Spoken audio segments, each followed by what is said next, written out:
All right. We are live. Alrighty then.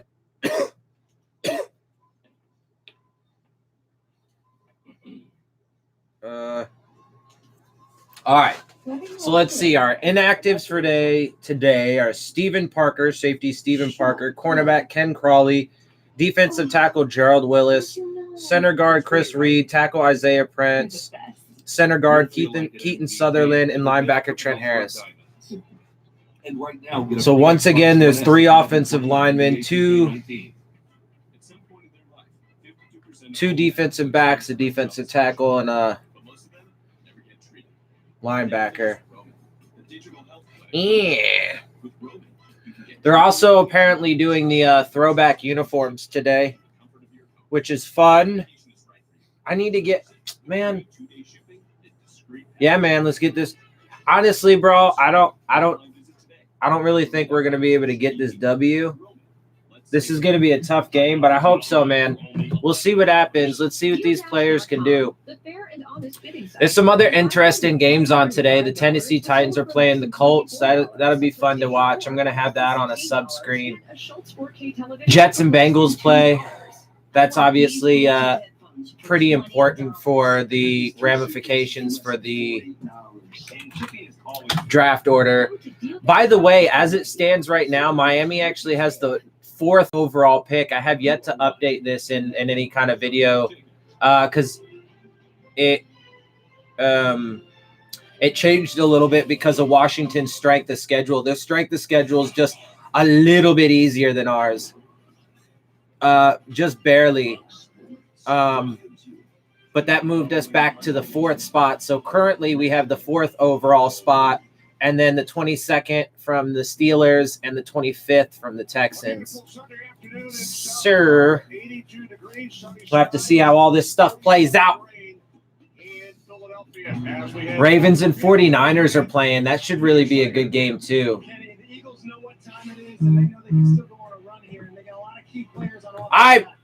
Oh, look, it's Pete Schrager. Oh, good morning, football guy. I like Pete Schrager. He's a little silly sometimes, but I like him. He was a big Adam Gase fan when he was with the Dolphins. I don't know how he feels about him now. I haven't really heard what he's had to say. But what's up, Ben? Is Xavier Howard? Oh no, Xavier Howard's on IR, bro. He's been on IR now. You ain't heard that? Yeah, Xavier Howard's been on IR. Just turned off double do-run to watch you. Well, I appreciate that. All right. Yeah, I mean, we're about to kick off. The Dolphins look like they're getting the ball first, so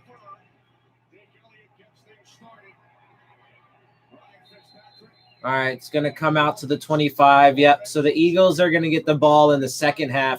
Honestly, man, like I said in my preview video, this game has the opportunity to end up looking a lot like last game where we get our asses fucking handed to us.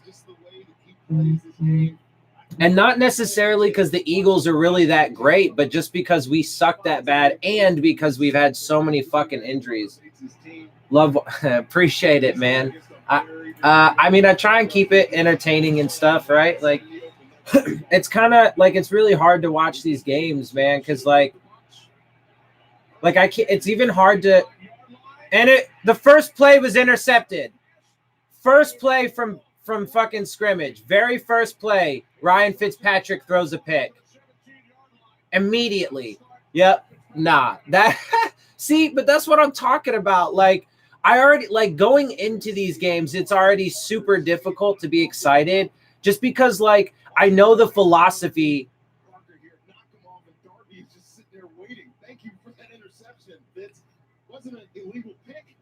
Yeah, there was a man. Golly, bruh.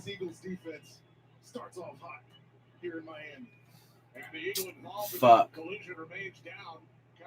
The evaluation continues. Let's see, Laird. There's an Eagle player down, so they'll probably take a quick break.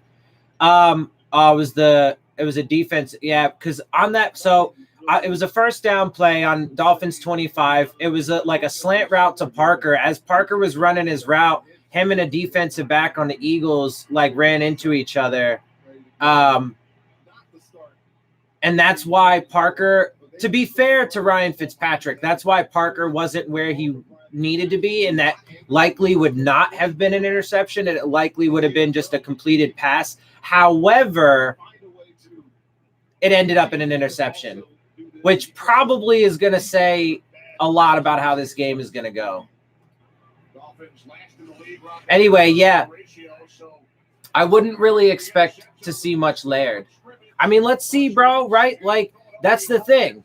That's the thing. We've already known for weeks now that Patrick Laird is the best thing that we have, and they just absolutely refuse to use him. Even though, like, everybody's talking about it. Everybody's like, man, why won't the Dolphins use Laird? It's like, okay, man, like, it's super fucking obvious why they won't use Laird. But, okay, so let's see if they finally break it this time. Let's see if they finally break their habits of wanting to lose, which I don't find to because that's the thing, man. Right now we have the 4th overall pick. The Steelers pick is 22 and the Texans pick is 25. So, and I mean, frankly, I don't expect us to really win. Like, there's not much that I honestly have a lot of hope that we can win. The Giants game and the Bengals game are definitely 2 games that I'm looking at as I hope we get a pick 6. Me too, man. The Giants and the Bengals games are games that I'm really looking to as games that we could take W's away from. But that'll put us at, if we were to win both of those games, if we could sneak one out against the Jets, which I don't think is probably very likely. I am watching the Jets-Bengals game on a little side screen. I watch it on Sunday Ticket, so I got multiple games up right now. And, the Jets have been playing pretty well the past few weeks. Adam Gase has got that team rolling. Sorry, needed some water. And so I'm not sure if we're going to be able to beat the Jets, but yeah, no, Isaiah Prince is one of our inactives. He's one of the guys on the inactives list.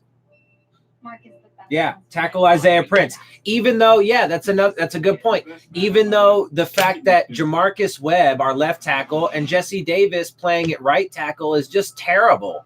Like, our tackles are just garbage, straight garbage, right? But they won't play them. Yeah, no, I get it, man. But that's the thing. It's like, it's abundantly obvious why it is. They're clearly not trying to win.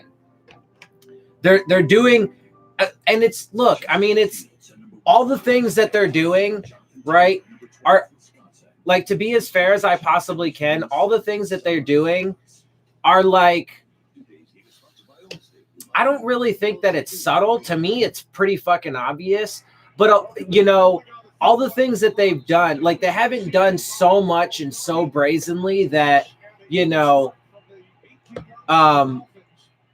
like, you can make arguments on the other side, right? And I try and be fair all the time. And I'm like, best case scenario is that, like, they're inept and not very good at their job, right? So, I mean, anyway. So the Eagles are already in the red zone, and they actually likely would have came away with a score just then, except for Zach Ertz stumbled in his route and fell. And we could have got a pick, but our defensive backs are not experienced and talented enough to do it like the Eagles defensive back was. Well, I will be right back. Lane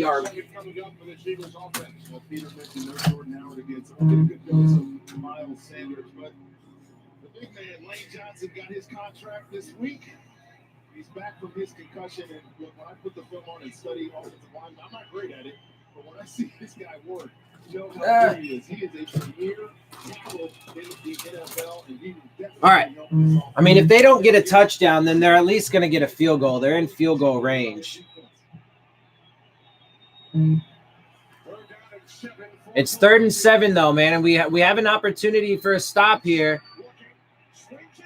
No, no, but see, that's the thing, right? So there was an opportunity for a stop, but it was just an easy ass fucking touchdown. Why? Why was that an easy touchdown?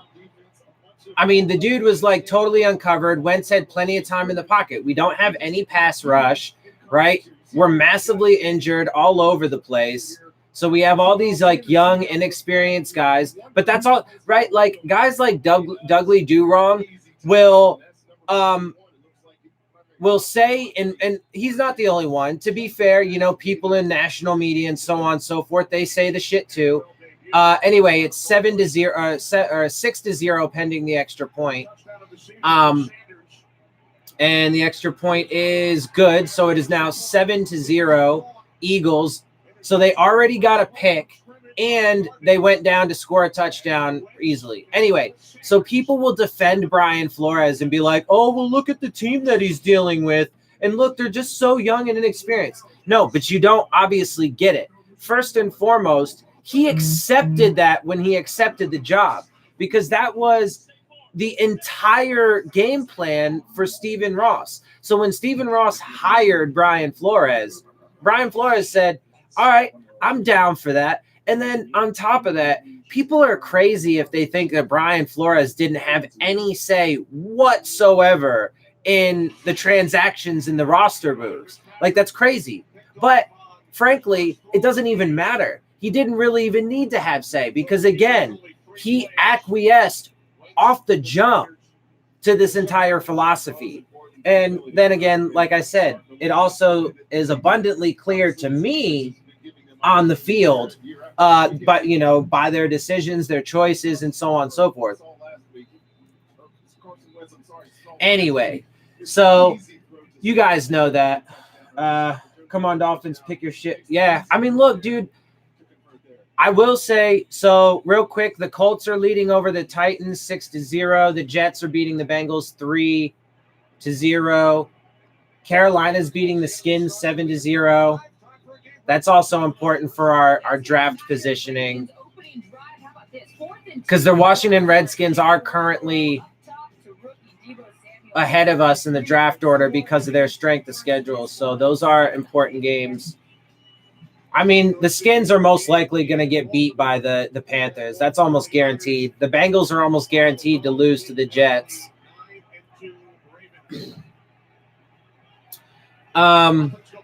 All right, so Dolphins offense is back on the field. Kalen Balazs, baby, and he goes nowhere. Woo! Okay. Oh, by the way, let's also note that Dudley Do Wrong in his preview video, he was like, dude, like his defenses for these things are just so weak. I'm sorry to say it, like, because I think Doug is like a good dude, and I think he means well. He's just super naive and like just fooling himself into an alternate reality. Anyway, but he said that just because Kalen Balazs is listed and said was the starter doesn't mean he's necessarily going to be the starter. Well, he was the starter, and he sucks. I mean, again, to be fair to Balazs, I think he's in a terrible situation, and I think he's a very specifically used back, right? Like, what's going on, Bijou? He's a very specific purpose kind of back, right? Like, he's good for short yardage and, like, you know, goal line stuff maybe, but that's really about it. He's not, you know, he doesn't have great vision. He's not really good at busting through the hole. He doesn't really make people miss. He's really not good at much of anything all around right now, but he's not in a very good situation. Anyway, 3rd and 3. Let's see if we can convert this. And Ryan Fitzpatrick gets sacked. Woo! I mean, like, yeah, at best he's a goal line back, right? Like, but they the very first running play, so they've had 4 plays now. The Dolphins have had 4 plays. The first play was an interception. The second play was a run to Balazs that went absolutely nowhere. And then the second play was like a 6 or 7 yard pickup to Parker, a pass play. And then the fourth play was Ryan Fitzpatrick getting sacked. Oh, and now we get a penalty on special teams. Woo! I mean, this is why.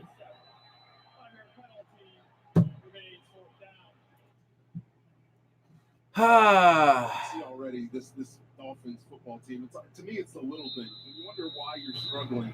It's not always. So the commentary.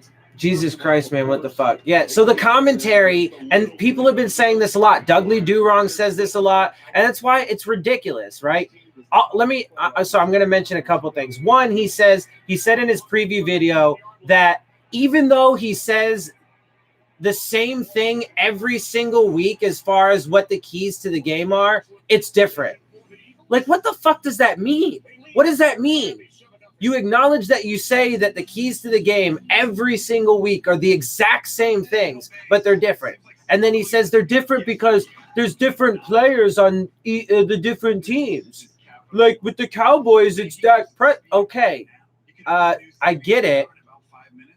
But, I mean, so all you say is you got to stop the run, and then you name their running back. Okay, but you're still saying the same exact fucking things. Like, I mean, really? And I forgot what the other thing was I was going to say. Speaking of magic, I turned my iPhone 6. And that is the side effect of being high. And you'll get the powerful new iPhone 11 for just $0. Anyway, this actually will be a good test for Ryan Tannehill to see if he I mean, look, man, oh yeah, I remember what I was going to say. And he and a lot of people will be like, the problem with this Dolphins team is the little things, man. It's just the little things.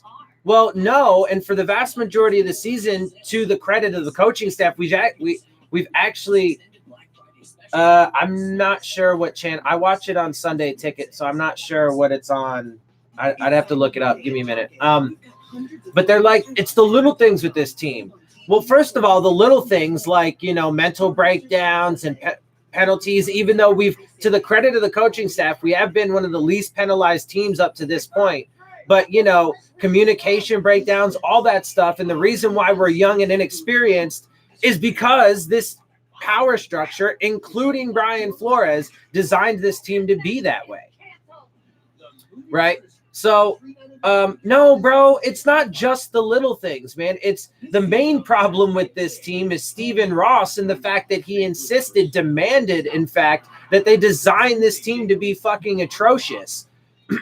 So, but anyway, this will be a pretty good test, though. This is for Ryan Tannehill. He's 4-1, right? Also, by the way,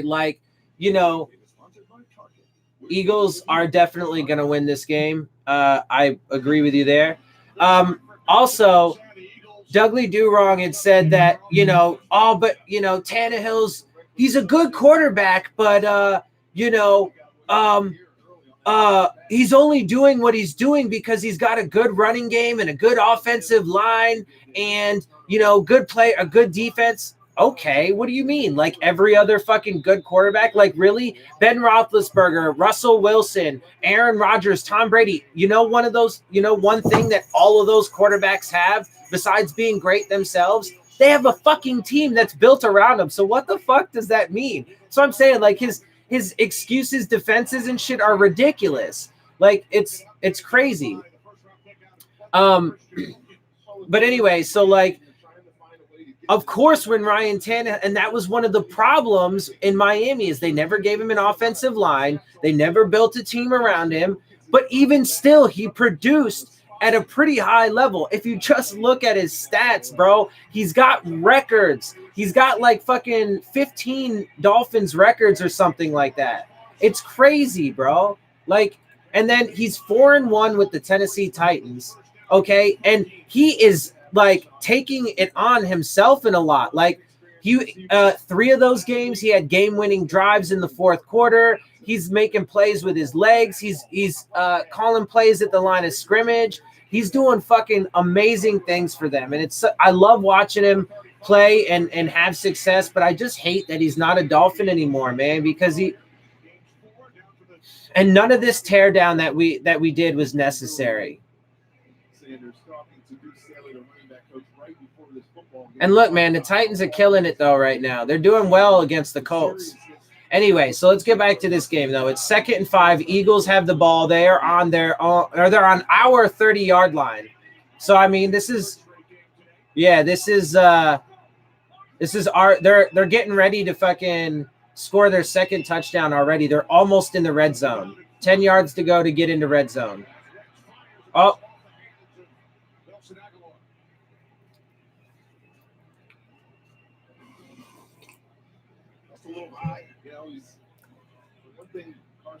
Carson Wentz let that one fucking wobble.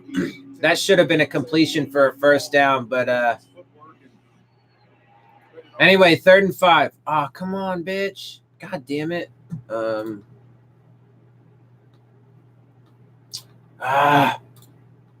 He's got reliable hands to go with.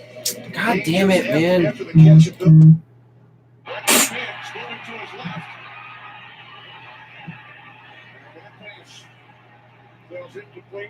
All right, so incomplete pass. At least we did hold them. Anyway, yeah, I was going to say earlier, man, these players are playing their ass off, bro. But why, though, right? Like, it's important to know why. And I do not believe – can we get a stop? Well, we did. We did just get a stop, although they're going to kick a field goal, so let's see if they make it and extend their lead. But why are they playing hard, right? I do not believe at all that they're playing hard for the coach, right? There's significant evidence to suggest even that they're not. But they're playing for their careers, man, and their pride. Yep, so that's good. It is now 10-7, or excuse me, 10-0 Eagles. Ladies and gentlemen, Zach and Julie. Yeah, man. Look, and it's not these players' fault, right? Like, that's why a lot of people blame Minkah Fitzpatrick and shit like that and say he quit on the team. No, he didn't quit on the team, bro. He quit on this organization. That's who he quit on, right? But we see organizations quit on players all the time, even when they produce for you. So I don't have any sympathy at all. I don't have any sympathy, any empathy at all for, these franchises that make millions of dollars. Okay, so, like billions of dollars, in fact, raking in billions of dollars off of these players. Do the players themselves make a lot of money? Absolutely. But the amount of money that these franchises and specifically the owners make is incredible. Okay, and so, no fucking sympathy. So I totally back Minkah Fitzpatrick and his desire to get out of here. I mean, Kenyon Drake too, right? There was, and he had said publicly that he wanted to be a Dolphin and stuff, and there were reports of that. But then as soon as he got traded, there were reports that he wasn't going to re-sign with the Dolphins, even, whatever contract they were going to give him, because he didn't want to be here. And I totally support that because, I don't agree. I mean, I'm not going to abandon my team as a fan, because I feel like as a fan, I can do my best to speak out against it and, spread the word and blah, blah, blah. Right. And hopefully we can get it changed. I want it to be changed. Right. Like, I don't want to abandon my team. I want to get this shit changed. But yeah, the players are fucking playing, man. Despite this organization's decisions.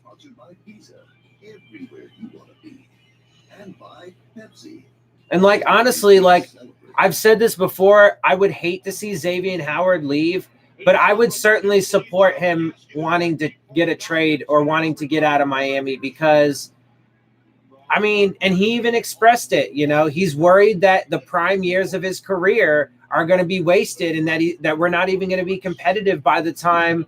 And it's foolish. Anybody that thinks that all of a sudden next year with as many holes that we have and stuff, on this roster that we're all of a sudden going to be competitive.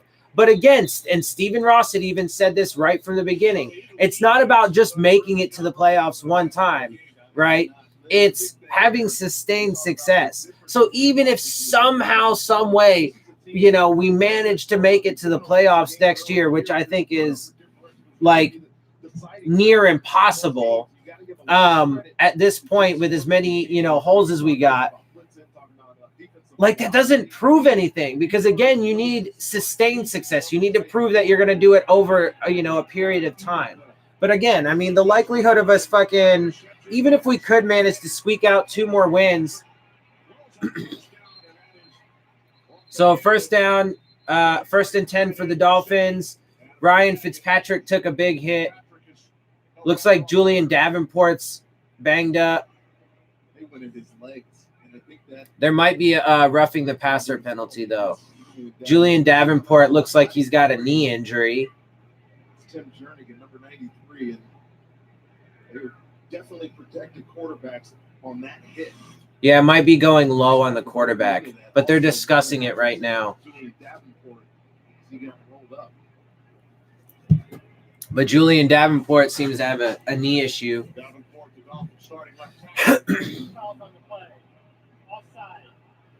Offsides on the defense. Personal foul. Roughing the passer on the defense. So our third offensive drive gets a little bit of life because of a defensive penalty. Either way, this is a foul. Below the knees, quarterbacks are highly protected. I don't know, though. I mean, I get that they like super protect quarterbacks, but he barely wrapped him up around the legs. Like, that would be a good no call. I mean, I think that they favor. By the way, when I said Jamarcus Webb earlier, he's been terrible at left tackle, but Julian Davenport. So he's in now, but Julian Davenport's who I meant. But Julian Davenport just came out because he got a knee injury, so Webb's in. 1st and 10. Incomplete.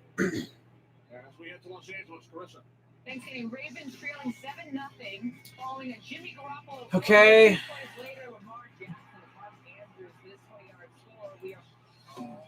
Let's see.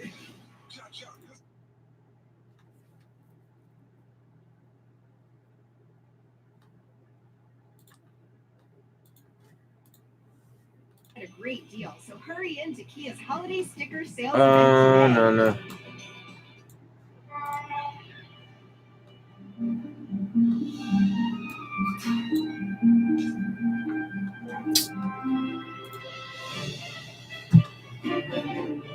All right, so 2nd and 10. Let's see what happens. By the way, the Tennessee Titans put up a touchdown, so they're now tied with the Colts 7-7. The Panthers are now up 14-0 on the Skins, and it is 7-7. 49ers Ravens. Those are 2 really good teams, man. The Ravens are just so nasty.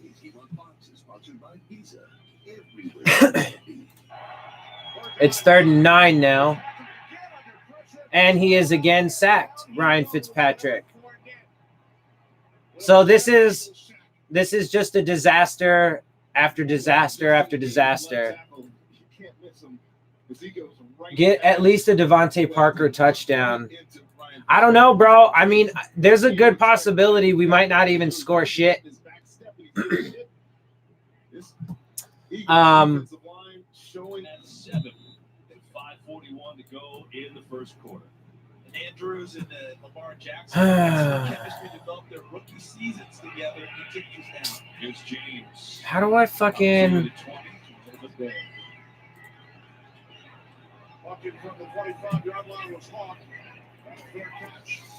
All right, so the Eagles are taking over again.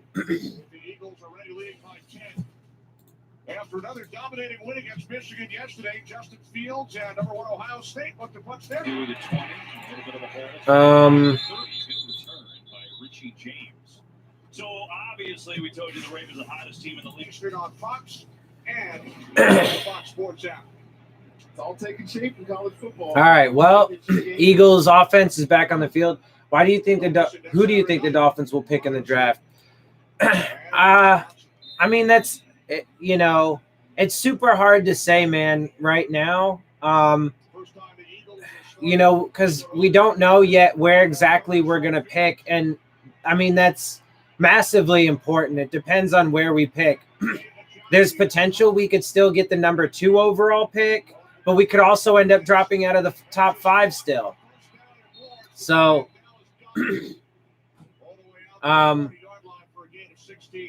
so on 1st and 10, it was a gain of 16. It's super hard to say, man. Honestly, what I think is likely.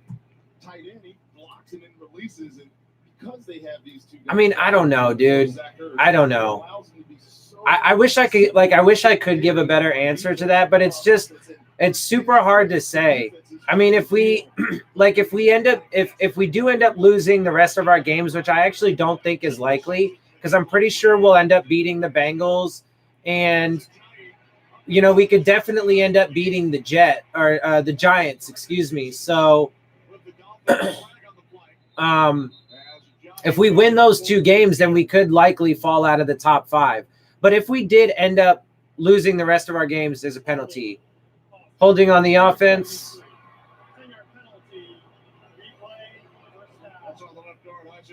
So there was a good run by Jay Ajayi that was taken back. But, I mean, the Eagles' offense is pretty much moving all over us. So, but if we get a number 2 overall pick, look, there's some debate that the Dolphins would take Chase Young. But I doubt it, to be honest with you. Even if the Cincinnati Bengals took Joe Burrow with the number 1 overall pick, I'm pretty sure the Dolphins are still going to take a quarterback because, I mean, that's the entire point of this season, and that's what Stephen Ross demanded. I don't know, but we'll see, though, because it does also depend. Wow. Charles Harris had Carson Wentz wrapped up a little bit, but Wentz just stood there and threw the ball away like it was nothing.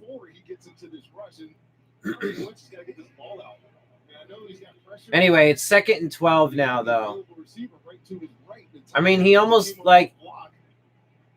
he only had him by the ankle, so it's not like he had him really that much, but now the Skins scored a field goal, 14-3, Carolina lead. All right, 2nd and 12. Come on, guys. Oh, Jesus Christ, bro. Oh, can somebody tackle this dude? Seriously, 3 missed tackles on that play. There's a flag, though.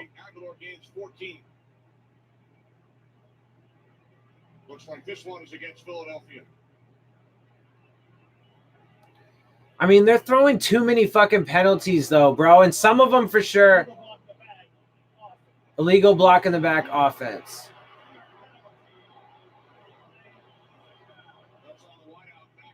And that was after the catch and run. Matt Collins, when Nelson Aguilar started to break free and get some of those extra yardages, he just climbed up on the back of the guy that was defending him. I didn't see that one, but there have been a couple weak, like that roughing the passer penalty was super weak. Let's see this. They're showing the replay. After the catch, Aguilar's going to come into your screen there, and then after the run, watch here as he tries to come get a block. I believe it's on Will 33. And there's the block. Really? Nah, see, that's super weak too. I mean, yes, okay. To be fair, he did push him in the back a little bit, so I guess strictly by rule, but still, it was super weak. Like it fucking, and it was 2nd and 11. But it didn't do anything. Like he didn't even knock the guy down. Anyway, whatever. I mean, I'm complaining a little bit on that one just because the officiating has been so bad just in general. But it's 3rd and 7 now. Yeah, I mean, I guess that one was fair because he technically did push him in the back. This lineup goes winless. Nah, I don't know, bro. I mean, I'm pretty sure we'll at least beat the Bengals. They just scored a touchdown, though. And they are now winning 6-3 over the Jets. pending the extra point. So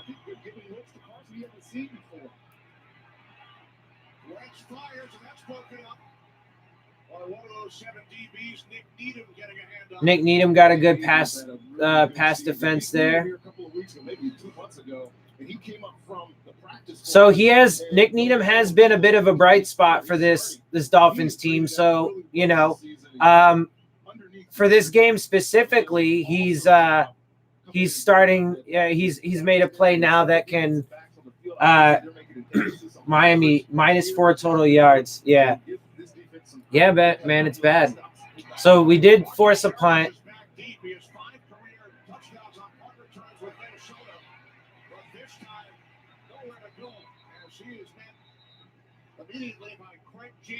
All right, so still 10-0. Dolphins just get the ball back. I mean, our first 3 drives have been interception, punt, and punt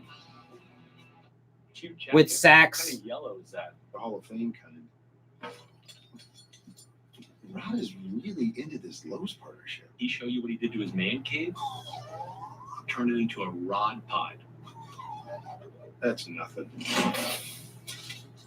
Nacho Chase Lounge. I bet if I asked, he'd put a lazy river in my living room. Oh, you like tubing? I got you. Get your choice of a Cobalt grill or impact driver for $99. Stupid. Do it right for less. Start with love. All right, man. Come on. Let's see some fucking life out of this offense, bruh. Seriously. The most we've gained on offense so far is 15 yards off of a roughing the passer penalty.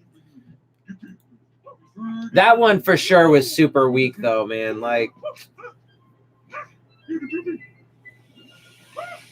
I don't necessarily mind the rule of, you know, if they go low, you know, whatever. But they should also tell the refs, like, you know, use judgment, and you know, you can have good no calls, like the one that just happened. I mean, that shouldn't have been a call, man. Like. He didn't go like full force into his legs. He just,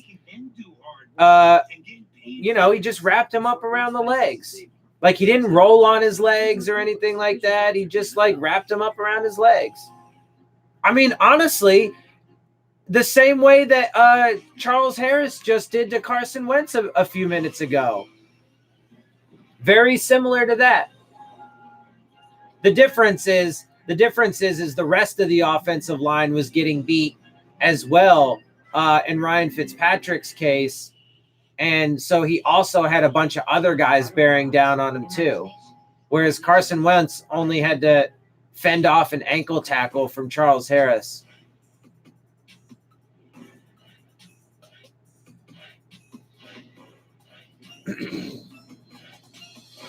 Go to NFLshop.com and gear up. And here's Chad O'Shea, the first time play caller for the Miami Dolphins. And look, he's looking at his play sheet. All right, let's see. Now wondering what can he call to give Ryan Fitzpatrick any amount of time. He's only got 1 completion on the day and his 5 dropbacks and 3 sacks. So 3 sacks already. Jesus Christ. I thought it was only 2. Getting passes here, give them a chance to get this backed up situation.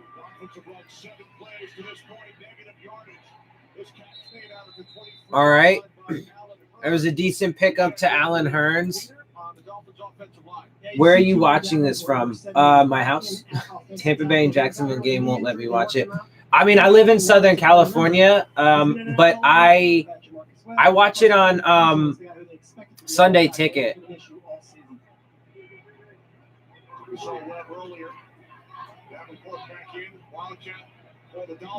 was a Wildcat play. And Albert Wilson got a nice run. The Eagles' defense was a little confused for sure. But it was a Wildcat, and he handed it off to Albert Wilson, who had a nice run because he had some open space. So that was definitely a good play, but that was because the Eagles' defense. I think if they were to been set properly, that probably wouldn't have been quite as good. And Kalen Balash sucks at life again. Okay, bro. I mean, you know, people can continue to be like, week after week after week, people can be like, man, I just don't understand why they won't use Laird and why they just keep going with Balaj. Okay, keep wondering. Keep wondering all you like. There's a pretty obvious answer.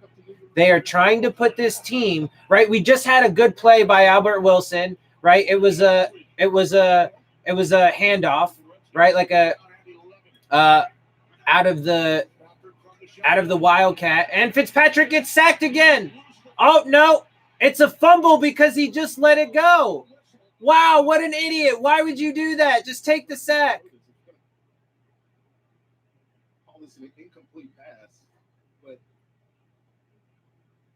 I don't know that you can call that an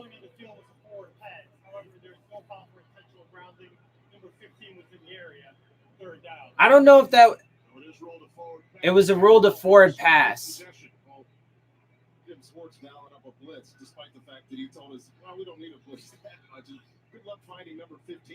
I mean, okay, I'll take it. I mean, he technically had a throwing motion. Anyway, but it was 3rd and 11, and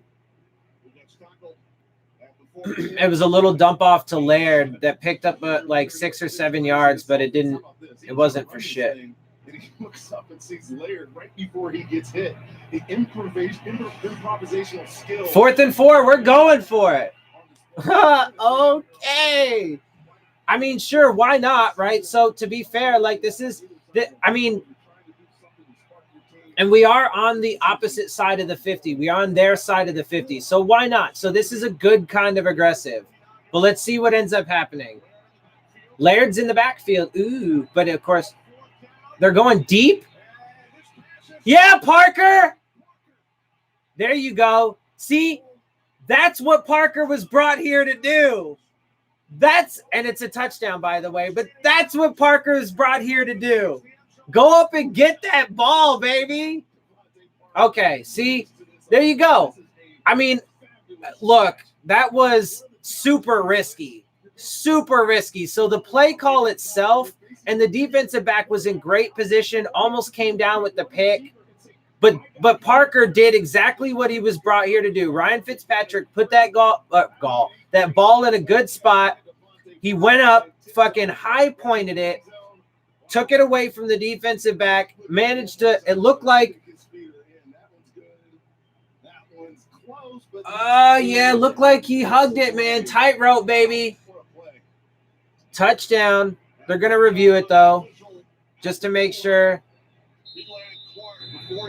But, okay, so credit to the coaching staff there, right? I'm a fair Devontae Parker touchdown. Yeah, I'm a fair and objective person. So that was a solid time to go for it, and that was a good way to be aggressive, right? It was super risky, though.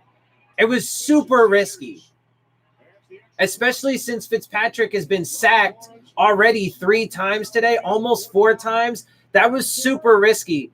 Having him drop back for, a deep shot. And then, hoping that it's going to be placed in the right place and that Parker's going to be able to go up and get it like that. Like, there was a lot that you were betting on. So that play call, credit to the coaching staff. It was a solid, it was a solid call to go for it on 4th down. The play call itself was highly risky, though. There was a lot of risk that came with that. But it worked out. So, they get positive credit for that. Positive credit for that one. Even though it was super fucking lucky. Yeah, well, I say it just for context, right? I say it just for context. It's super important to know all of that information, right? Because when you look at, like, let's say the totality of the game, right? Like in the second half, we almost have like no adjustments. They just continue to go with with Kalen Balaj. So there is evidence that this coaching staff continues to try and put us in position to fail, right? Like continuing to run Balaj despite that play after play after play. It's a disaster. Okay. And if that ended up being an interception or a failed attempt and a turnover on downs, then it actually would have gone into the category of, a massive blunder, because they could have gotten potentially 3 points, at least attempted a field goal, right? And the play call itself was massively risky, especially considering the circumstances. Ryan Fitzpatrick has gotten sacked 3, almost 4 times, and there's a lot you're relying on. So, there were a lot safer things that you could have done to at least just pick up the first down, right? So if it would have been a failure, then they wouldn't have been able to get credit for they get positive credit off of luck, right? It wasn't necessarily because of their acumen or because of how good they were, right? Like, it was 4th and 4. So I think you guys get what I'm saying. Like, that easily could have been, a massive failure. And it was a success based off of, to some degree, luck. But anyway, but let's see. I mean, will they continue to go with Kalen Ballage? My guess is yes. Will we end up seeing some Patrick Laird like in the run game? Maybe. But traditionally, to this point, it's only been when it's too late, like, deep in the third quarter or like in the fourth. Or like then if he has, right? Then if he has another thing Dudley Durong said in defense of like this coach, they were like, but they just try and go with who has the hot hand. I mean, that's a ridiculous defense because they just pound Ballage and he clearly has the coldest fucking, hand there is. Like he's being dealt like the worst hand and does nothing with it. And so your defense for the coaching staff and their play calling and decisions is that they're going with the hot hand? No, because Patrick Laird, when he touches the ball, seems to do some good things. Ballage is a disaster every time. So, I mean, like, no contest. It's 83 in Miami. It will play a factor in second half. Temperature-wise, now we need an Albert Wilson touchdown. We'll see, man. I mean, the Eagles are moving the ball right now, so let's see what happens. I mean, it is third down though, or second down. Is it second? No, I think it's. Oh no, it's 3rd and 3. Okay, well, I mean, let's see if we can get a stop. Come on, baby. Come on. Oh, we almost jumped. Come on. And that's a first down. And they are over the 50, so now on our side of the field. That was a super tight window that Wentz just put it in. Almost. And then the concentration by Nelson Aguilar. And I know Philly fans talk about how many times he struggled catching the All right, so Bengals are still beating the Jets right now, 7-3. So that is fascinating. It is still a tie game, 7-7, Tennessee and Colts. Still a tie game, 7-7, Ravens, 49ers. Tennessee has the ball right now. Bengals have the ball right now. But he wanted snow for the holidays. So we built a snow globe. Andy Dalton whipping it. Oh, but Boyle was hurt on the play. Shook up a little bit. Ravens just scored another touchdown, so they went up 13-7 on the 49ers, pending the extra point. See how easy saving on homeowners and condo insurance can be. But so let's talk about Devontae Parker again for a second. So again, right, that is exactly what we brought him here to do on that touchdown catch, right? But as I've been saying, he hasn't been doing that consistently, right? So he hasn't totally shed the bust label. Although, again, to be fair, I never really thought that he actually had the bust label because, did he live up to his potential and status as an number 1 overall pick? No, but he still was producing at at worst, a number 3 receiver, but certainly elevated his game to a number producing at like a number 2 wide receiver level, when he was on the field. And his biggest issue was just being healthy and staying on the field, which the previous coaching staff is the coaching staff that helped him develop the routines in his personal life and eating habits that got him to where he is. So credit to the previous coaching staff in that way. Yeah, that's why, like, I think it's ridiculous when people start trying to give Brian Flores and this coaching staff like undue credit for guys like Mike Gesicki or like, Devontae Parker. Do they get a little bit of credit for continuing their development? Sure, but that's really about it.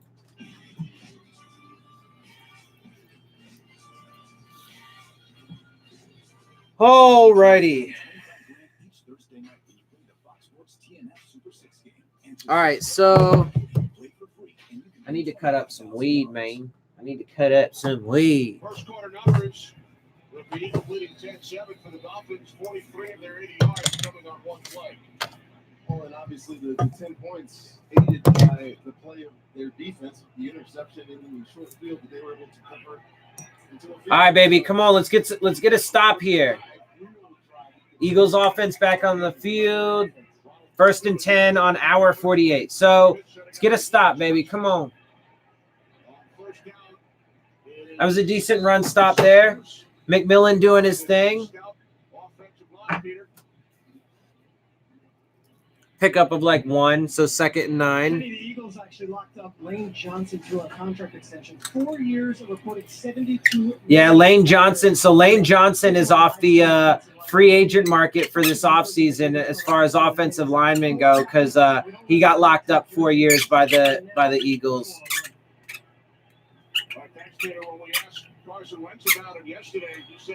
All right, come on, boys. Let's get a stop.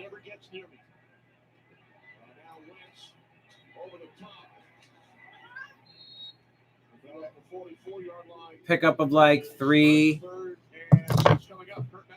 Yep, so a 3rd and 6.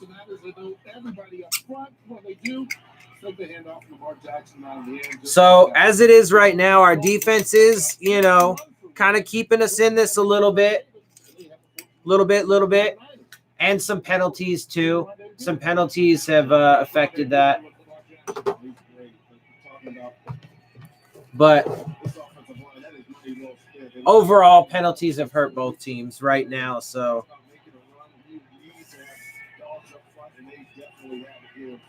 come on. Ah, fuck.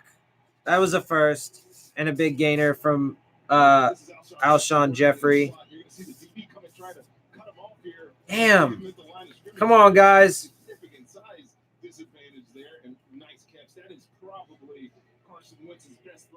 So far, and I know he is very excited to have his big number 1 receiver. Good job holding on to that football. Holbrook came in and nearly knocked that thing free. Come on, baby. All right, they're on the Dolphins 28 now. After that good gainer. And they're picking up they picked up 3 on a first down run. So our run defense is actually doing okay so far.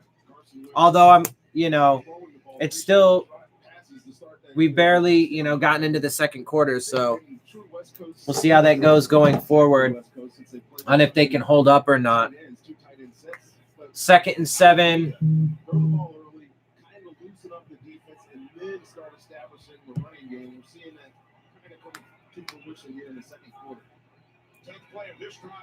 Come on, baby.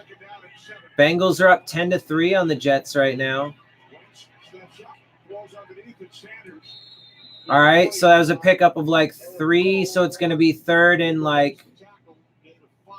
or a pickup of 5, so 3rd and 2.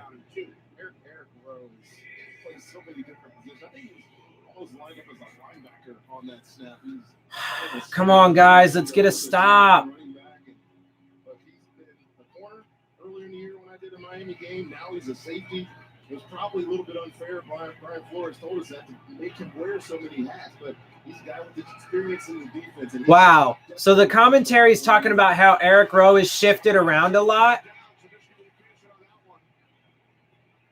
from like corner to safety. And apparently Brian Flores said something about how it's probably a little bit unfair to make him wear so many hats. Okay, but you didn't think it was unfair to make Minkah Fitzpatrick wear a bunch of hats, even positions that he's not like meant to play at all. What's going on, Minnesota? Since he gets a W today, we'll see, man. We'll see. I mean, it's still early, and they are playing hard, so we'll see what happens, man. So it's 4th and 2, and they're going for it.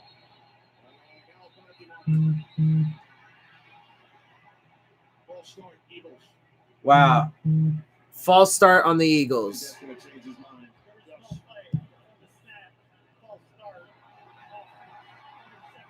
All right, so they'll probably just kick the field goal then, I would imagine. We'll see. I mean, so I think overall, honestly, the penalties have helped us out more so far. It's helped to stymie a couple of their drives and has helped to keep some of ours alive. So it's looking like it's starting to lean towards us a little bit. They are going for the field goal. It's currently 10-7, looking to extend their lead, and it is good. 13-7. Eagles extend their lead. It's now 13-7 Philadelphia. Oh, all right, guys. Come on, baby. Cincy now winning just like the 49ers. Yeah, Cincy is winning right now. They're fading in the heat. Van Ginkel sighting. Yeah, man. No blowout. Well, hopefully not. We're definitely not going to get shut out because we obviously scored some points. But right now, I mean, if we did, if they go on a scoring spree and if we don't do shit for the rest of the game, then it could still end up being a blowout. But whoa. Don't miss it. It's the K Black Friday event. Save up to 60% on Black Naheem Hines for the Colts going crazy, bruh. Gracie. That was a Gracie run. It was Gracie. Begins with K. All right, so let's see. It's still tied 7-7 though. Tennessee and Colts. Tennessee and Indy. Jets have the ball, but it is 10-3 lead on the Bengals. Carolina's still beating the Redskins 14-6. And it looks like to be a tie game between the 49ers and Ravens. Although it's 14-13 at the moment, I'm assuming they're waiting for the extra. Okay, 14-14. There you go. Just updated. So tie game there. Nice adjustments last drive. The most off-road capable mid-size pickup ever, and Jeep Wrangler, the most technologically advanced Wrangler ever. It's employee pricing plus at the Jeep Black Friday sales event. With employee pricing plus. All right, man. Plus 1,000 price for capital bonus cash on select 2019 Grand Cherokee models in dealer stock. 8, 7. She's out top.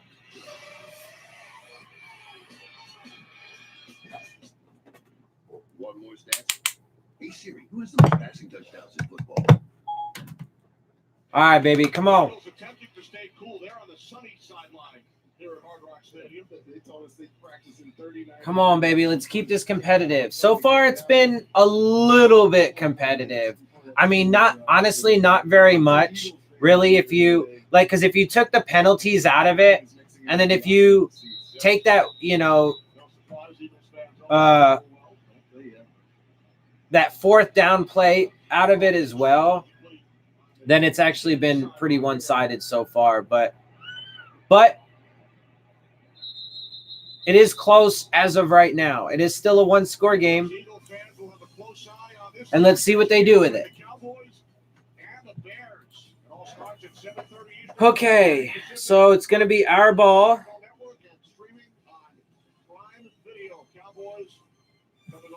Looks like the Colts are about to kick a field goal. Vinatieri's coming out on the field. All right, let's see what happens with this Dolphins offense. 1st and 10 on the 25-yard line.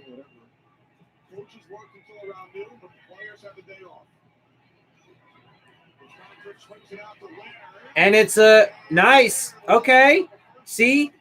And it was a screen pass to Laird. And he picked up like 15 or something like that. Teammate. They all thought he was one of the interns around the facility. Yeah, he's got a little bit of that explosion, a little bit of shiftiness. He's a good little player. He's seen more. See, put it in Patrick Laird's hands, man. But then they're gonna. Really good blocker. You'll see him in the game a lot in this side saddle when they're gonna throw the football. Nice pick up there. He is still in the game. Ah, he dropped that one though. He should have caught that. That's just a drop. So it's going to be 2nd down.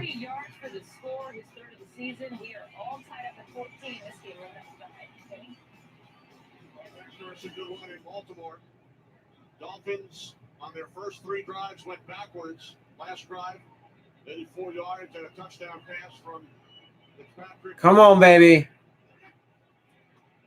2nd down and 10. This is Laird. So that was actually a run for Laird, and that got blown up. In Laird's defense, our offensive line does suck. But also in Balage's defense. Although, once you've realized, I mean, at this point, like, it's about damn time, though, that they fucking gave Patrick Laird a run early on. Like, I'm pretty sure this is the earliest Patrick Laird's gotten a touch in the running game. But it's 3rd and 13, so let's see what happens. Deep shot to Parker. Yeah, baby.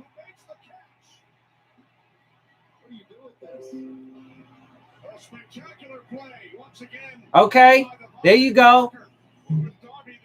That's what we brought Parker here for, man. But you can tell, though, that's like the only fucking thing that he has. God forbid Parker gets hurt, because then Fitzpatrick won't have anybody to throw to, almost. Yeah, there was a little bit of a push, but I do think it's a good no call. There wasn't full, like, it didn't look like there was full extension. Look at that, man. We are in the red zone.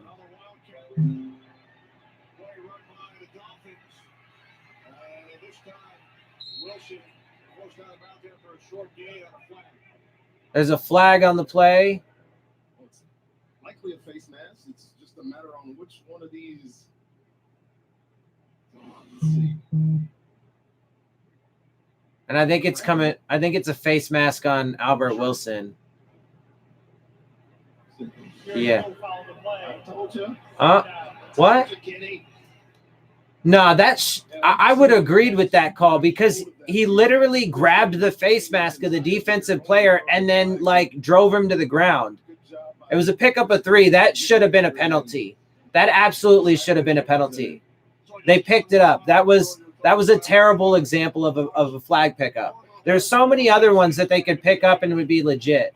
Like, you got to be objective, and you got to be fair, man. He literally grabbed. I mean, because to deny that is literally denying reality. Albert Wilson grabbed the face mask of the defender and then, like, drove him to the ground. Clear as day. So it is what it is, man. It is what it is. 2nd and 7, incomplete pass. All right, let's see. Lots of Eagles fans in Miami. Yep. Yeah, it's kind of been like that. Where's Rosen? He's on the bench.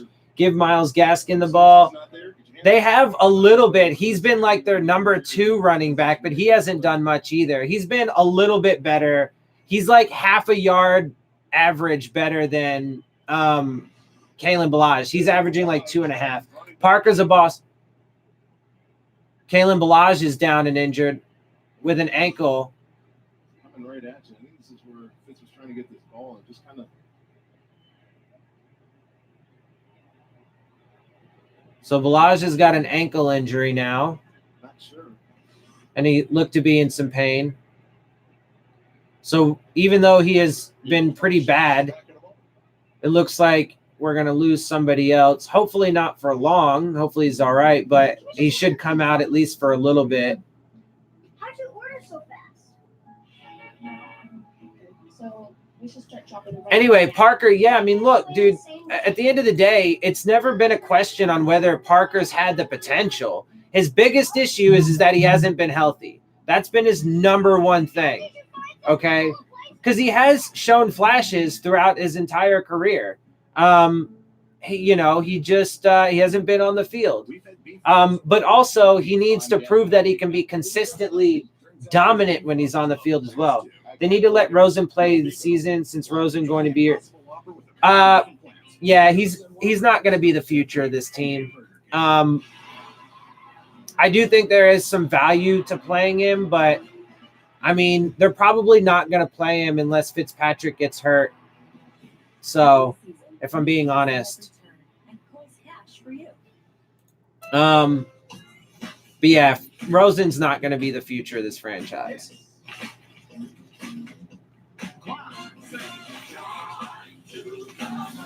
All right, so let's see. It's 10-7 Colts over the Titans right now. 10-3 Bengals over the Jets still currently. 14-6 Panthers over Redskins, and tie game 14-14 49ers Ravens.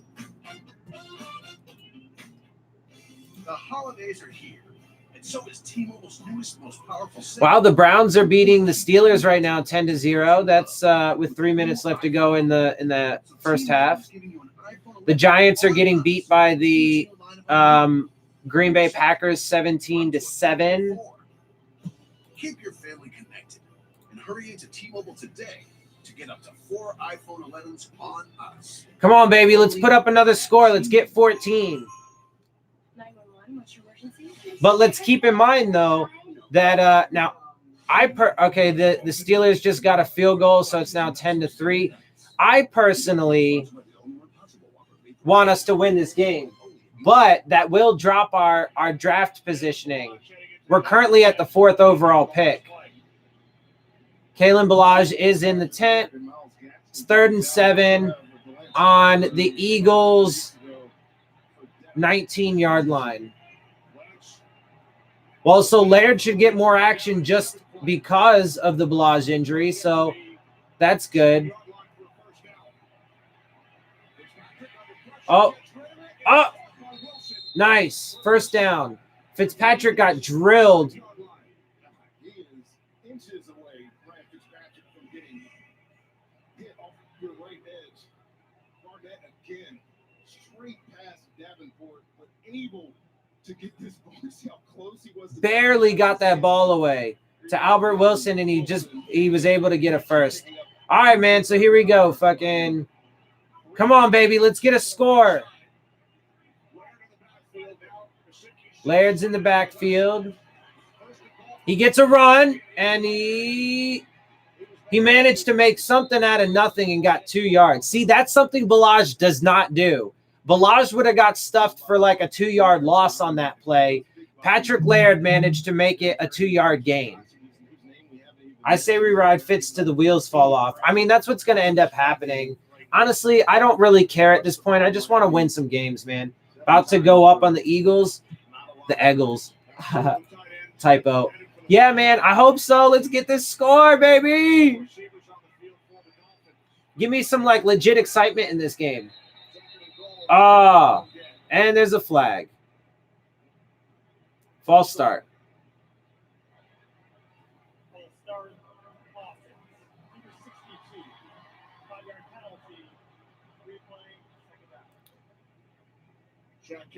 It's on Shaq Calhoun. your lineup against Fletcher Cox, trying to get a little bit jumped. I would too. Yeah, he was matched up against Fletcher Cox, to be fair to the kid. And he has been one of our better offensive linemen. So it is good that he's actually playing too. They didn't like hold him out of this game for absolutely no reason like they've done on a couple occasions.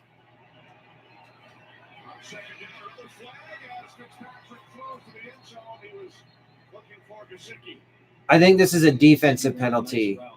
I think this is going to be offsides. Defensive back here and then just cut underneath him.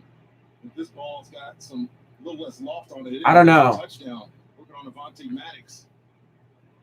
Yeah, if he placed that a little bit better, that could have been a touchdown. Yep, there it is, offsides. So we get that 5 yards back that we lost for the false start. That's essentially just what happened there. Still second and goal. Come on, baby. Let's get a fucking touchdown. 7, man. Let's go.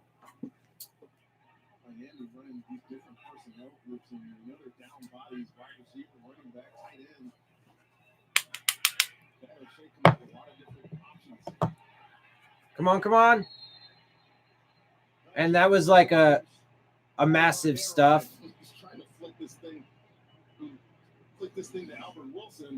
It was like a little shovel pass to Albert Wilson that went absolutely nowhere. Fletcher Cox just burst through the line, destroyed that play for like a 4 or 5 yard loss. It's third down. Come on, guys.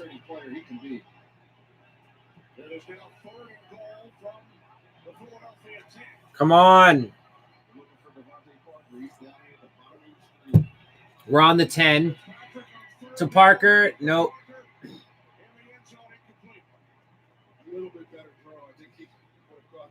Parker's yelling for a pass interference, but nah, there was no pass interference.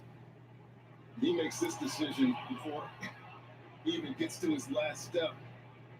But yeah, Fitzpatrick didn't quite set his feet, so the ball was off target, and Parker had to kind of like go to lay out. Wow. Why are you going to challenge that, bro? Wow, he's going to challenge that there was a pass interference. I mean, you could, I guess. All right. I mean, he did get a little bit of a hook around him, but it wasn't – the ruling on the field was an incomplete pass, and it didn't look like the ball was, particularly catchable. I mean, maybe. I don't know. It's not a terrible call. It's not a terrible call. Let's go, Dolphin. Stupid. Get a light besides streaming. Okay, sure. Whatever. Go for it. Yeah. Again, like, it's so funny that people come up in here and talk shit and think it's going to, like, affect me somehow. Okay. Have fun, buddy. Yeah, so, I mean, I don't hate that, actually. Looking at the replay upon further review. But at the same time, I mean, you could argue that, because of how Parker had to kind of lay out, that it was just football. It was just kind of like a natural thing that happened, like in the process of football. And the ruling on the field was an incomplete pass. There was no, so we'll see, man. We'll see what they do with this. Got to do it for Parker. He's balling for you. Yeah, man. I mean, I can give you that. So I'm all right with that. We'll see how it turns out. Maybe they'll overturn it and call a pass interference. And in this case, to be fair, honestly, in this case, even if it doesn't work out, it's still a pretty good, call, right? Like especially because like you're right there on the goal line. It'll give you like it was third down and stuff. So that's a good aggressive, right? So to be fair to the coaching staff, there's 2 examples in this game of like good aggressive. The first one was definitely a big risk. and they got lucky in some ways on that play, but solid. Now let's see if they end up getting this overturned. And so Ravens got a field goal, so they're now up 17-14 on the 49ers. And nothing else has really changed. Carolina's still up 14-6 over the Skins. Bengals are still up. He wins. All right. Well, I'll tell you what we're seeing is a tightening of the standard now. What you had was a grab of the arm, and then of course you get the hook around the neck. But remember, starting last week, out of the 6 replay plays with pass interference on the line, they reversed it, changed it 3 times out of 6, 50%. I could fucks with it. Oh, look, the Bengals just scored again. Andy Dalton is giving them a bit of a spark. All right, here we go. 1st and goal, baby. Come on. Let's get this score. Oh, and Fitzpatrick gets sacked.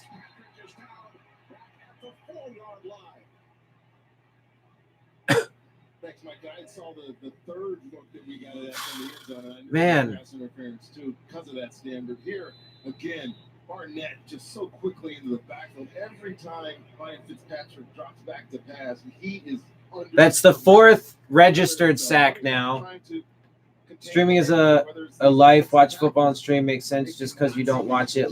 LOL, you sit here and troll so you get a life. Oh, yeah. Yeah, man, it's funny. No, like, I welcome idiots like that, bruh. Like, y'all can come up here and talk all the shit you want. I've said it a bunch of times. I don't think you've been in my stream before. I'm pretty sure you're new, Minnesota, and so welcome. But like I say, bruh, like, I trigger other people. They don't trigger me. They don't come in here and start talking shit to me and affect me emotionally. Nah, that's not how that works. It's not how that works, bro. So I welcome it. I welcome the trolls to come up in here and fucking be stupid and talk shit for no reason. Go for it. Come on. Fitzpatrick tried. He tried. It was admirable. Malcolm Jenkins is a big dude. All quarterbacks become runners in the red zone, especially this guy, because he likes to get out. He tried. And compromise himself. I mean, he was running for his life there, but he tried, man. He's down to like the 1.5 yard line. He got up talking shit too. Go ahead, Fitzy. Go ahead, Fitzy. Oh, he's under pressure again, and I think it was incomplete. Damn, it was too low. He just had to put it just a little higher, man. All right, 4th and goal. Go for it, right? Continue the aggressiveness. And it's worked out to this point. Go for it. I'm not new. This is Matthew. That was my son account. Oh, gotcha. Okay. Was talking about the other dude. No, I know you were talking about that guy. But no, I don't care, man. Motherfucker, like I said, they can come up in here and talk. Don't mention the trolls and they will leave. Yeah.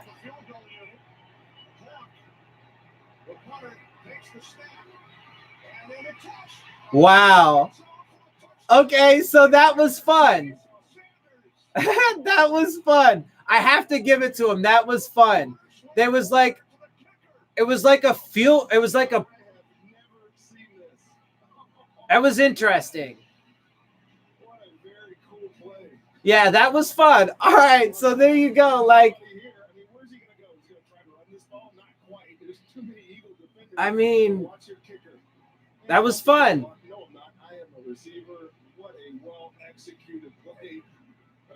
Jason Sanders got a touchdown catch from Matt Hawk. All right, bro. They definitely get a ton of credit for that. Look, I'm objective, bro. I'm objective. They get a ton of credit for that. That was sexy. Like, that was actually sexy. Okay? That's the first time that I can say that this coaching staff has done something that was sexy. Like, that was fucking nice. There's a flag on the extra point. No flag. No flag. They picked it up. Okay. I'm back on the risky Flores train. No, I'm still not on his train. I mean, look, because the couple things still don't outweigh all of the bad. I mean, they're still overwhelming bad, but you got to give them credit where it is due, and they definitely deserve credit for that, without question. And now we are up 14-3, without question. They get fucking credit for that. I gotta say, that was sexy, bro. So they get a ton of credit. I'm definitely not back on his train just because of one play. But, I mean, like, yeah, I don't know, bro. I don't know what that play was. Like, because they lined up in, like, a punt formation. And Matt Hawk did this, like, little rollout like he was going to be a runner and run for it. And Jason Sanders was, like, blocking, but he squeezes through, goes into the end zone, goes down on, like, one knee. And fucking Matt Hawk just flips it to him in the end zone. Like I said, bro, I'm definitely, you know, that's not enough to how he do that. I mean, that was creative as shit, man. So they get, look, hey, they get credit for that for sure. This is the first time that I can say, like, unequivocally that to this point, I mean, let's see, maybe they decide to fucking completely blow it in the second half. But so far, no, so far, bro, this coaching staff gets a ton of good credit for aggressive, unique things. And that was exciting and sexy, bro. So fuck yeah. They get all the credit in the world for that shit.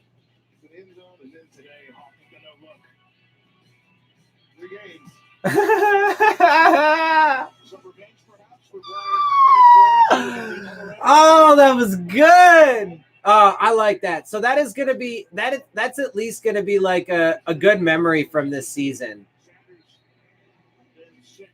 And look, like I said, I am truly objective. So they totally, you know, I've been ragging on them for all of the terrible decisions that they've made. And rightfully so, but they get fucking all the credit in the world for that, man. That was pretty.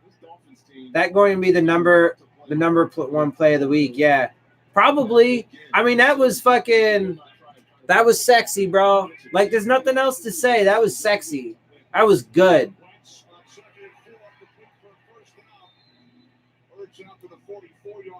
All right, the Eagles are moving now. So let's see. Can we get a stop?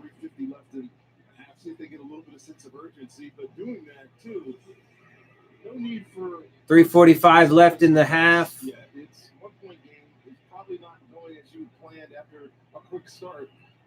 The most important thing here is get down here, see if you can take the lead before the half. All right, boys, come on. We need to get a stop before the half because the Eagles get the ball coming out in the second. Come on. Can we get pressure? Fuck. Jeffrey as we head down to the field, Peter. All right, the touchdown was crazy. What happened in the third down, though, when they got stuff there? Ryan Fitzpatrick got up, guys. He is barking. He is talking. We can talk about Flores all we want and how these guys play for him. This team is led by Ryan Fitzpatrick, and the energy and the enthusiasm, quite honestly, the confidence and the cockiness, you can feel it out there. Ryan Fitzpatrick has these guys fighting. Was that illegal formation? Obviously not. I mean, they didn't call it. All the Redskins scored a touchdown, so it's 12-14 right now. Interesting.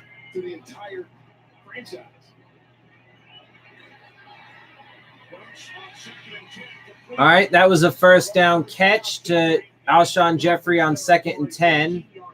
This is a good pass by Carson Wentz, and I know he didn't leave it out in front of Alshon Jeffrey. What do you want? To his left, I think you expected him to put that ball to one of the two guys in the flat, but he squares up. What do you want, baby? In breaking route. Nice first down there. You got a little bit of food in your bowl you need to eat before I give you more. Come on, man. Let's get a stop, baby. Come on. Come on. Come on, baby. Not you. That's a. That was a like 11, 12-yard run. 13-yard run. Just an awesome looking bounce run. This play's designed to go to the left, watch him stick his left foot in the ground, get lateral to get vertical, and then he gets some nice blocking down the field. What an excellent display there by the rookie. So that will take us to the 2-minute warning. All right, 2-minute warning, but they are in field goal range right now. Cat always hungry. He's not hungry. He's just a fucking spoiled brat and a princess. Hello, my name is Itsy Bitsy. He could have like a full bowl of food and still will bitch at me. That's impossible. He is not hungry. Also, his doctor says that he is the perfect weight, so I don't want to hear it. Solid opening. With all the mistakes referees have made this year, it's far from certain that it wasn't an illegal formation. Yeah, you know, I guess. I mean, When one chooses to walk the way of the Mandalore. yeah, I mean, sure, that's true. I mean, it's hard to say, right? Like, because I can't because I don't know the rules that well. Like, I don't know. I mean, because the thing is, I don't think so, because they lined up in like a punt formation, right? Like it was like a special teams play, right? I call him a princess because he's high maintenance. He's high maintenance in that way. Like he's very like needy and stuff like that. It's stereotypically like women qualities. Like I don't like to be, you know, stereotypical and stuff. Like I don't like to play into stereotypes, but you know, The $1 stylist deal. Nice to meet you. there is some truth to stereotypes. Or you could get a real deal. McDonald's buy one get one for $1 deal is here. Buy one of your But they're just based off of generalities. I wish more people knew. Anyway, but yeah, it was like a special teams play though. It's not just someone being weak. But so that's the thing though, is like, how does that, I mean, because on special teams you can have fakes, right? So you can have fakes that you know end up being offensive plays. So I mean, I don't think there was any kind of illegal formation there. I don't think so, but I don't know. I mean, you know, I just don't know enough about the rules. All right, well, they should be in field goal range already. So they marched right down the field and got into field goal range to take the lead back. Yeah, they could definitely, I mean, they're on the 30-yard line, but they could definitely make it from here. But they still got 3 timeouts and 2 minutes left, 1st and 10.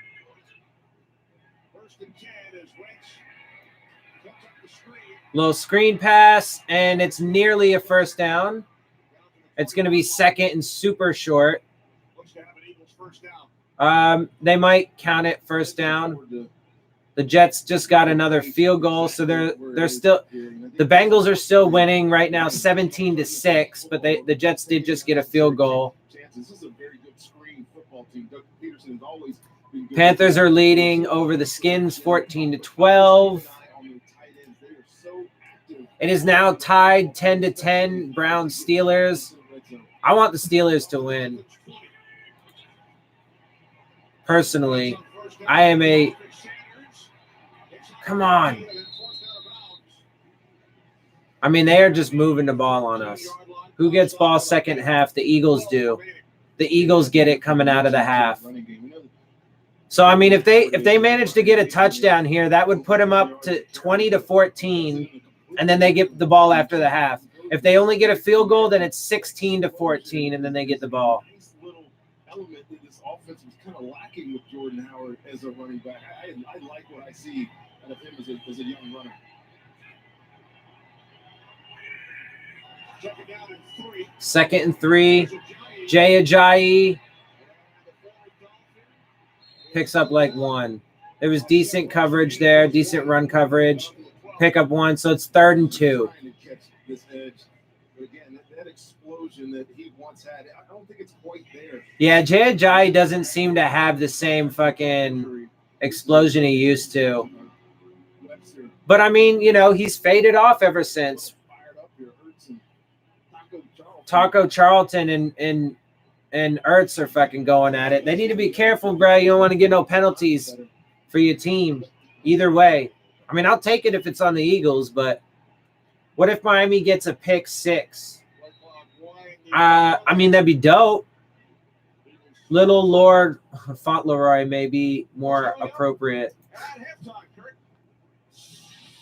It'd be great if the Dolphins got a pick 6, but I'm not holding my breath.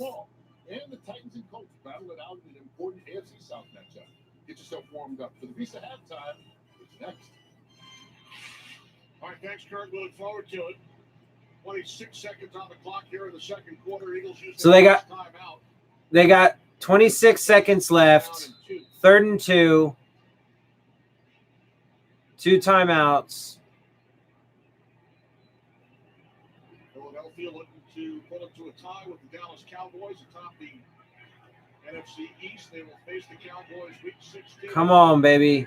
Let's get a stop. They can take care of business here today, trailing the Dolphins by 1.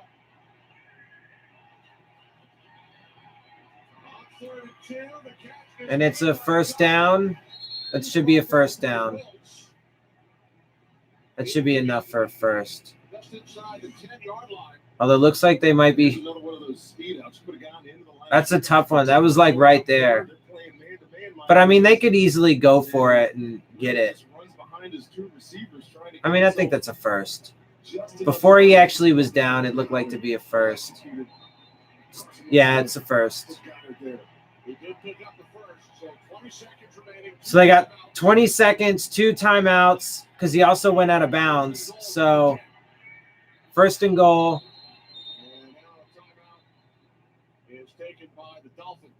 So we took a timeout.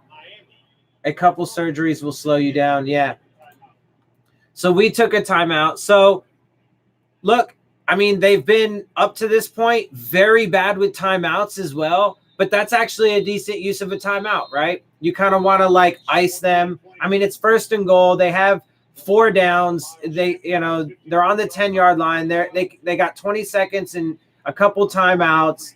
So, I mean, does it really put them under that much pressure? Probably not. But it's not a, you know, terrible idea. And why not? I mean, the half's about to end. You don't need your timeout. So sure. There's a flag. Is it a false start or a offsides? False start. Nice.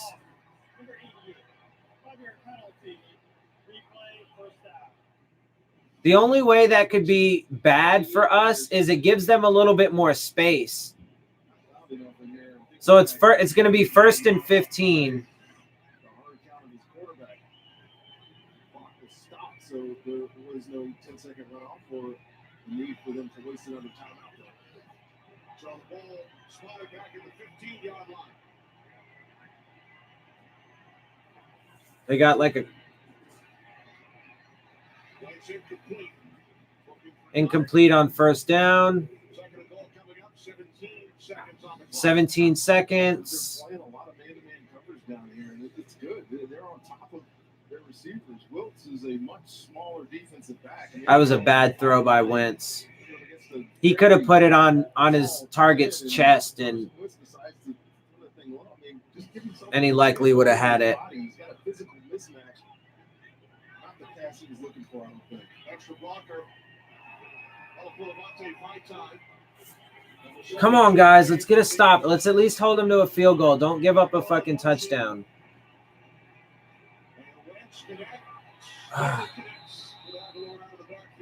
He's a little off. Like, he just needs to put – if he puts some of these balls better, man, like, he's hurting them right now, because that could have been – yeah, he was wide open. He just couldn't reach it. We've seen a couple of balls today, at least 3 of them, just come out of his hands over the top. You see the frustration on his receiver's face right there. Yeah, the commentary was just saying that's at least 3 of them. I mean, yeah, there's been several of those today. 3rd and goal, 13 seconds. Come on.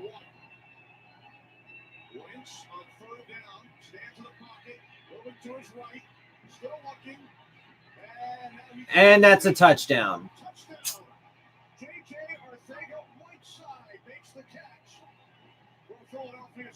Well, there you have it.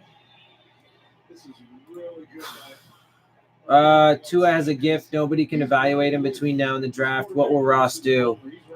I don't know, man. He'll come out for the payday. They all do. Could show he's not fit if he stays another year. I mean, I think it would be smart for him to stay, in school for another year, but we'll see what happens. I don't know. I mean, I think the worst thing that the Dolphins could do would be to take Tua Tagovailoa, especially if they traded up to get him for some reason. But I think it would be a disaster to take Tua, especially on this team, because he's not going to have adequate protection. He's not even going to have average protection. Anyway, it's 19. They're going for 2, actually, on this. So it's 19-14 as it stands right now, and they're going for 2.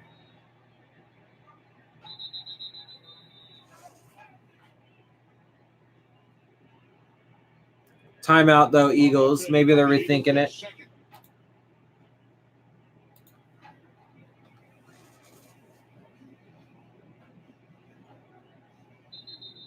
Carson Wentz with his second touchdown pass of the game.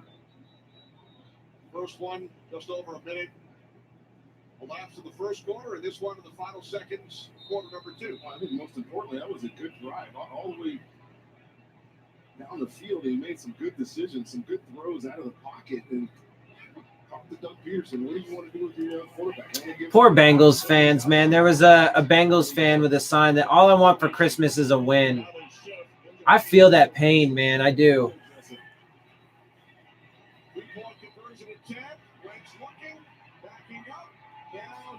And it was a success.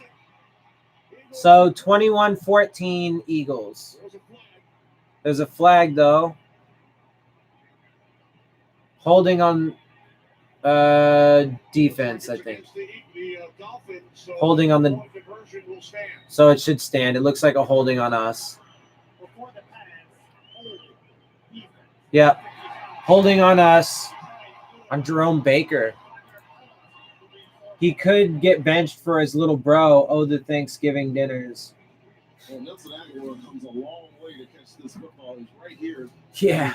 The holding's down here. You're going to see. We'll see. Jerome Baker grab 84 right there. But oh, yeah, that was definitely a hold.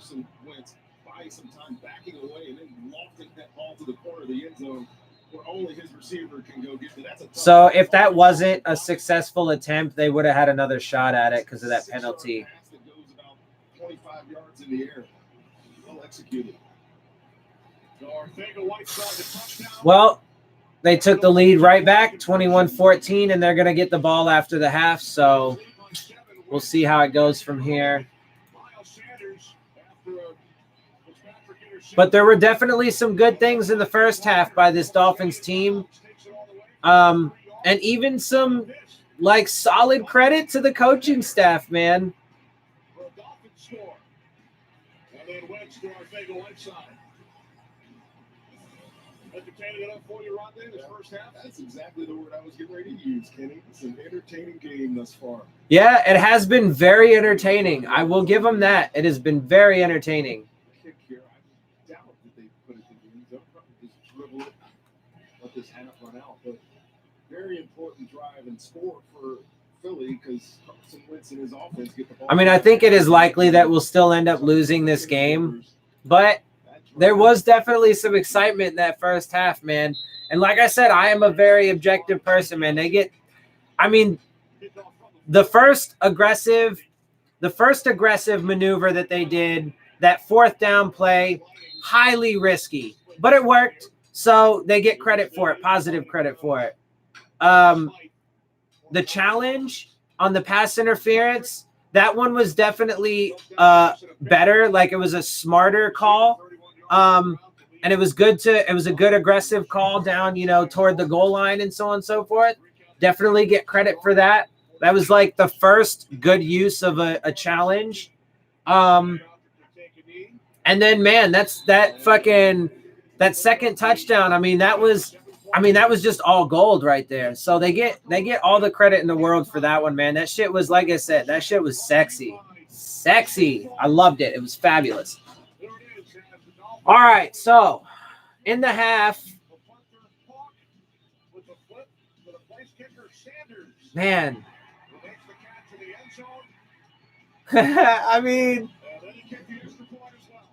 that's ridiculous, bruh. But I like it. It was good. All right, so Colts are leading the Titans right now, 10-7. Bengals leading the Jets, 17-16. Panthers leading the Skins, 14-12. Ravens leading the 49ers, 17-14. Tie game between the Browns and the Steelers at 10. Green Bay is beating the Giants 17-10. There he is. Lamar Jackson. There you go. Lamar Jackson keeps it for a 1-yard touchdown to the outside. Fast. So until we get back to the Dolphins game, since it's halftime, I'm going to switch over my audio to this Tennessee Indy game. Just chucks that ball about 25 yards down the field. Good point.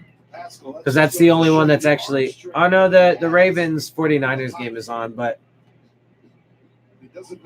I'd rather watch this Tennessee Indy game. Well, that was fun. That was actually a really fun first half, man. I got to say.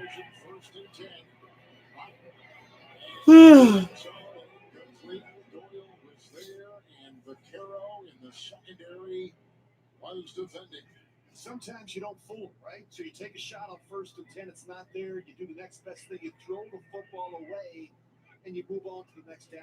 Good decision by Jacoby Brissett. Rich, the season is almost like a battle of attrition, isn't it? Just trying. Damn, the Jags are getting blown out, shut out, 25-0. Create ways to get the ball down the field, and you don't know as late as the Colts are in the red zone. 2nd and 10. Incomplete. No yellow on the field. Good coverage on the play by the Titans. Ryan. No yellow on the field. Well, you're going to see him working in the slot. Let's see. He just overthrows it. Doesn't really give. Let's check some updates real quick. The tight coverage from Logan Ryan.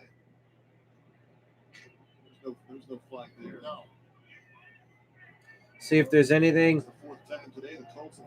Dolphins special teams with the first punter to kicker touchdown pass we've ever seen. So hey, look, maybe they just set a league record that's actually like positive. And Kalen Balazs was carted off with a leg injury. To update you on that.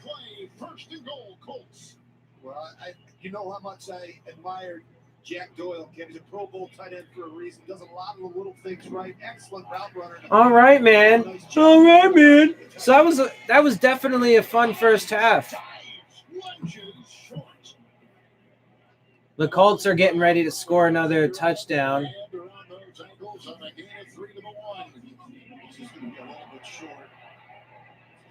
That looked like a score. They should challenge that.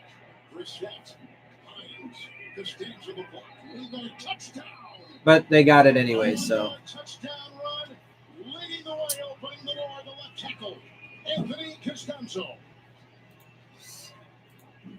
Oh, man. So, yep, they just scored. So they are now up 16-7 over the Titans, pending the extra point. He's working over the left side. Nelson and Costanzo and Kelly. I'm ready for the second half, man, of our game. Eagles come out with the ball, so we'll see how that goes. They're already up 21-14 right now. that drive, Marcus Johnson caught one for 11. Doyle caught a big one for 12. Pascal, Rich had 2 catches of 19 and 26, and Vinatieri will send this through. The lead, 17. Come on, baby. I'm hoping, like, honestly, I'm just kind of hoping for a, like, an exciting second half. Hopefully the second half's going to be fun like the first half was.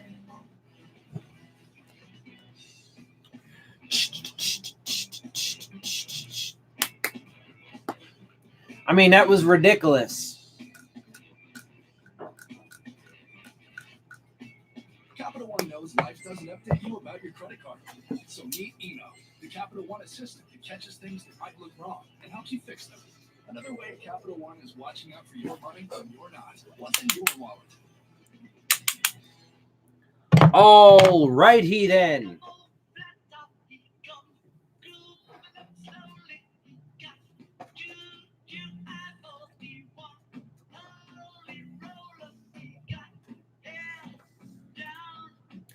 To his knees.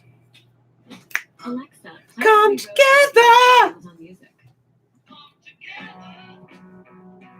right now over me.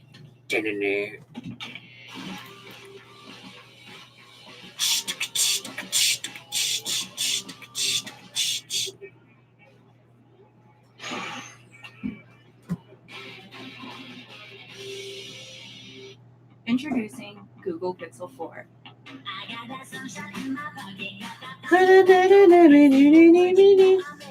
Come on, let's get back to the game. What the fuck? An invitation to Billy's birthday party. Wonder where Sheldon sits. Billy has a tough enough time with other kids without them seeing him with a local weirdo. I think it's important that Sheldon does normal kid things. With the local weirdo. You're going to Billy's party. You need to participate. Party games, cake, and singing happy birthday. No games, one slice of cake, and I will mouth the words while the others sing. A new Young Sheldon, Thursday at 8/7 Central on CBS. This broadcast is copyrighted by NFL Productions for the private use of our audience. Any other use of Come on, baby. descriptions or accounts of the game without the consent of NFL Productions. Yeah, so, I mean, at the end of the day, are we going to win this game? I would hope so. I would like to, obviously. But I don't think it's likely. I mean, even if the first half went like, even if the second half went like the first half went, then we would still lose because obviously we're losing right now. But, I mean, the first half was exciting to say the least, so.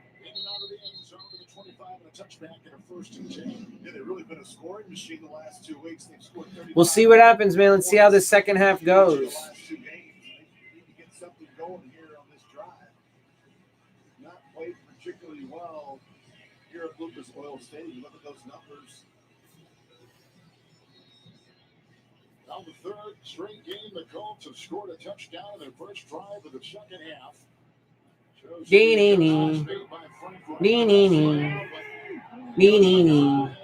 Let's see if the Titans can answer. They need to if they want to stay in this game.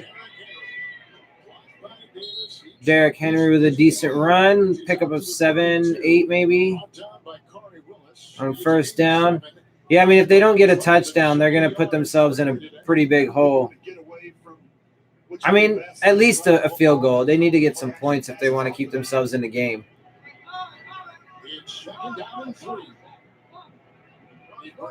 Jets have an injured player against the Bengals. Oh, big run by Henry. Oh,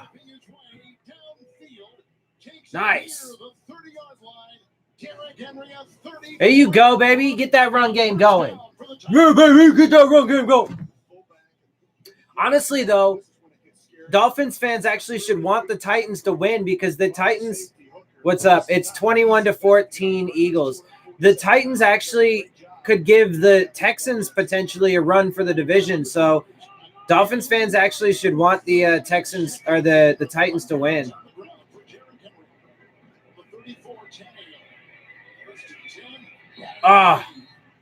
It was batted at the line of scrimmage, but there's a flag. Holding, number 60. Holding on the offense. 10-yard penalty. Replay first down. Nah. That's on the center bench, Joe. All week, the Colts have talked about setting an edge and how important it is against Derrick Henry. Inside, he's averaging 3.2 yards. Are we coming back? Is the Dolphins game coming back? Can I switch my audio? All right, I'm switching my audio back. It looks like the Dolphins game is getting ready to come back. By the way, it looks like the game is on Fox as well. I heard Balaj is out. Yeah, he got carted off the field. But that actually could be good for the team overall because Patrick Laird should just naturally, hopefully, get more touches and stuff.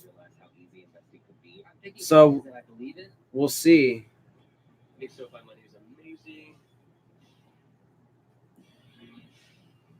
Oh, there you go. Big gainer by the Titans. Got most of that yardage back off the penalty.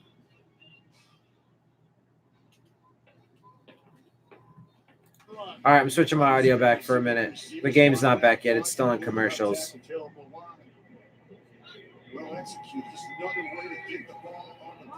So it's now 2nd and 4 for the Titans. Come on. Derrick Henry, first down. Nice. Come on, boys. I want y'all to put up a fucking touchdown. I hope y'all win. It's close. It's close right now, and I got to say the first half actually was pretty exciting, and there was the coaching staff gets some, like, legit credit for, like, the first time ever. So there is that, man. Yeah, definitely. It's been fun.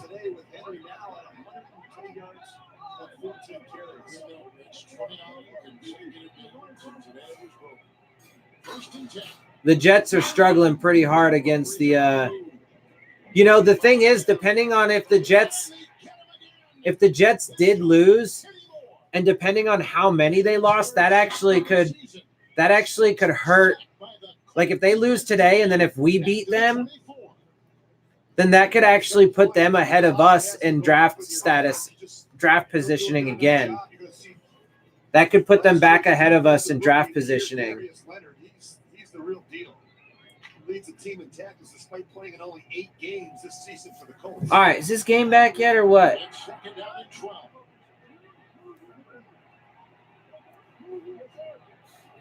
Nope, still on commercials.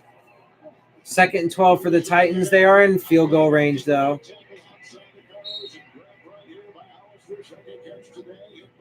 The Bengals had a big play called back on a holding call. Last week, the Colts gave up some big plays through the air, and getting healthy in the secondary should certainly help. Damn. I feel like this halftime for us is like hella long. I could just be tripping, but the shit still is not back yet.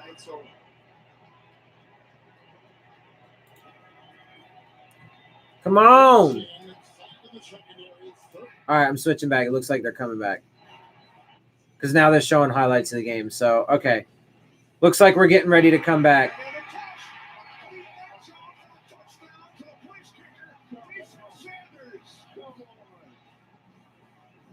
Today's game flow brought to you by Progressive, one of the plays of the year in the NFL.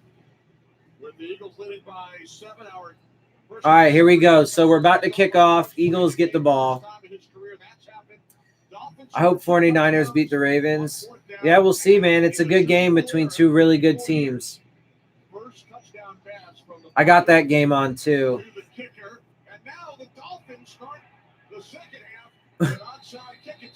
They did an onside kick to start the second half. That's interesting. We've seen a little bit of everything in this one today. Sure, why not? Can we see? I think the Eagles recovered, but It did not look like Miami was even in position to recover this. I'm pretty sure. yeah, Eagles got the ball. So that's the thing, though. So this will give the Eagles a short field. They got great field position. So that's honestly, it was a surprise. It was a surprise for sure, but that I would say was probably too risky because they're already up by a touchdown, and you just gave them great field position. They're already on their first play is going to be on our side of the field. Oh, the Titans just got a touchdown. Yeah, baby. That's right. 14-17 now. Hell yeah. Go ahead. Derrick Henry did a lot of that, though, to be fair. That's what he does in the second half to teams, though, man. He really wears motherfuckers down.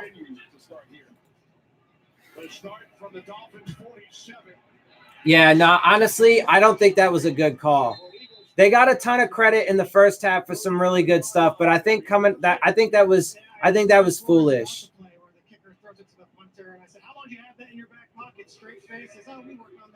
No joking, nothing. It's knew they were going to do an onside kick to start the half, and there you go. That's for Doug Peterson. No, I think that was stretching it way too much. I mean, because if you would have got it, okay, sure, but down to the 28-yard line of the Dolphins. So another short field rendezvous for the Eagles. I mean, you gave them that was way too risky. Way too risky. Just like, I mean, that 4th and 4 play had high risk, and they needed some things to fall right for it to be a success, and those things did fall right. But nah, because they're already in field goal range. That was not a good call. Not a good call. Did I see the Iron Bowl? I did not. I mean, I saw like, some, like, I got alerts about it and some highlights and stuff, but that was about it. No, unfortunately, man, I don't got any kind of time to watch college ball. I wish I did, but I work way too much that I ain't got no time for college ball.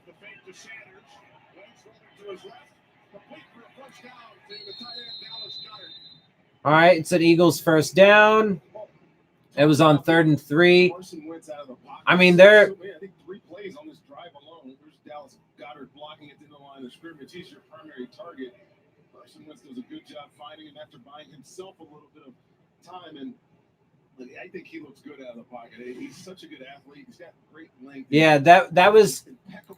I definitely massively disagree, Tank. I massively disagree with the onside kick call. That was unnecessarily aggressive.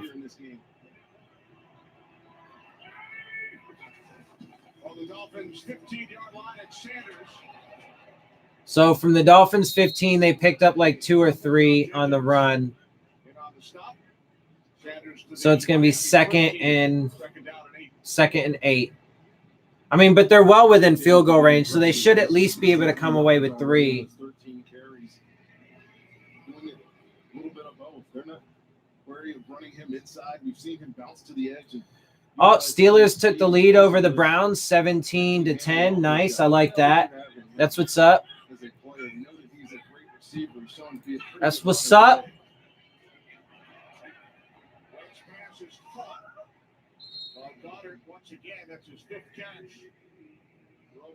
Come on, guys. Let's get a stop and hold them to a field goal after your coaches just made a stupid decision to give you guys like massively short field.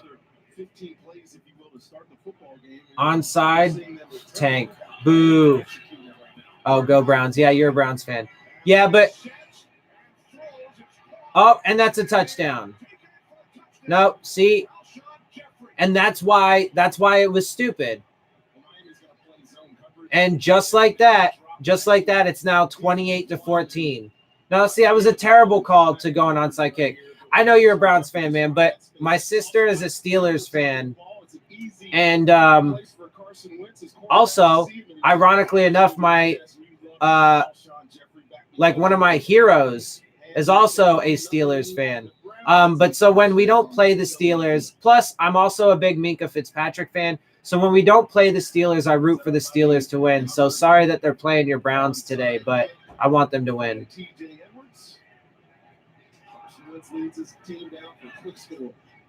Well, and there you go. It's 28-14 now.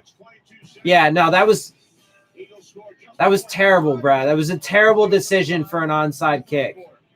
Unnecessarily aggressive.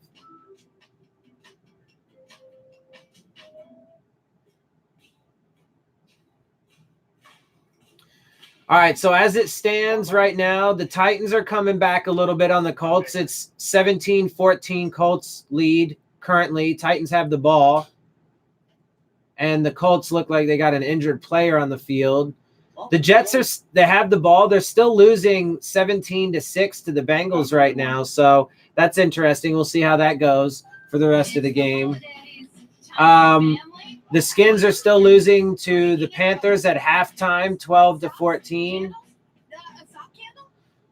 49ers are still losing to the Ravens, 17-14. Steelers are now up 17-10 on the Browns, and Green Bay is still up on the Giants, 17-13.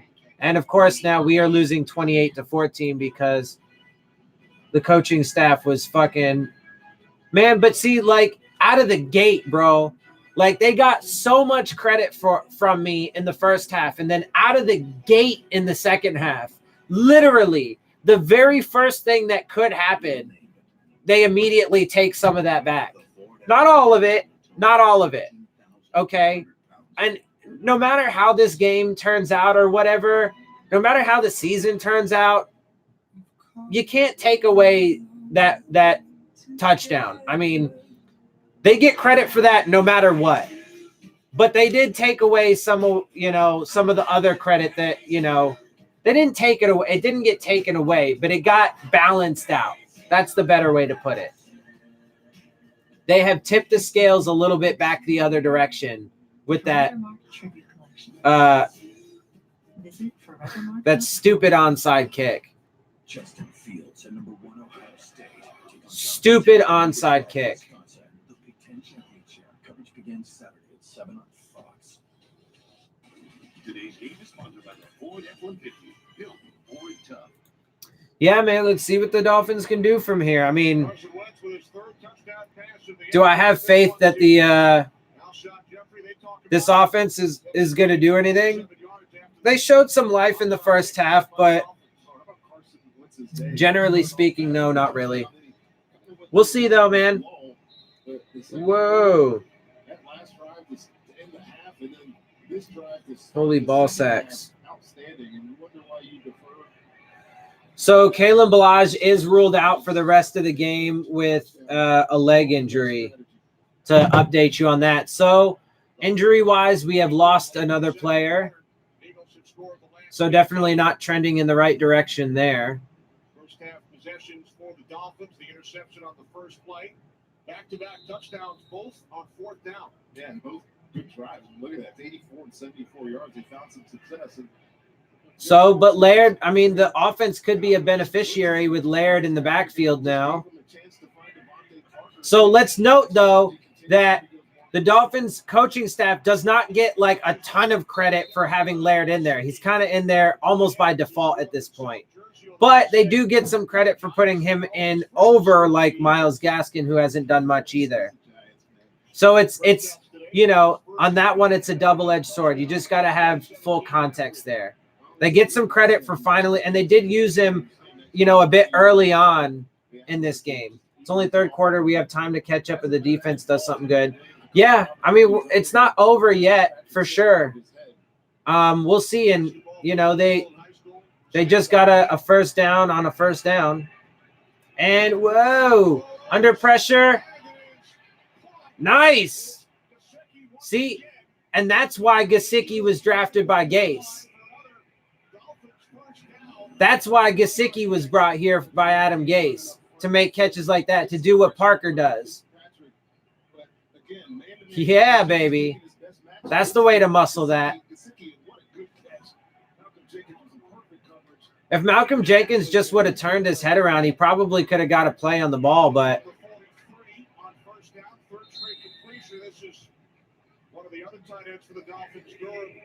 Durham Smythe on the catch.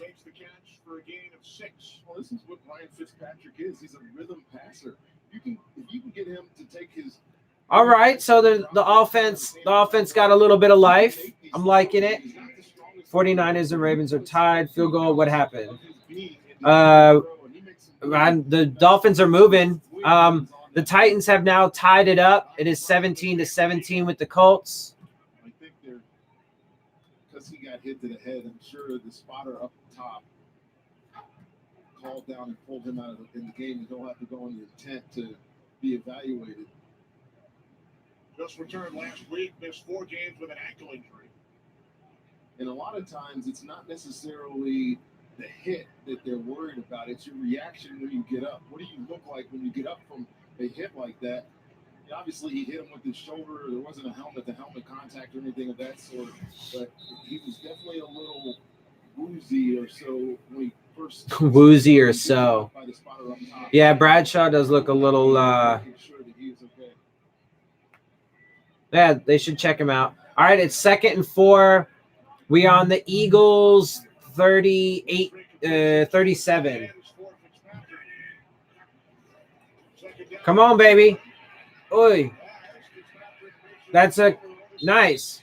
That's a catch by Wilson for a first down. Come on, baby. Yeah, see, these players are fighting, baby. Let's go.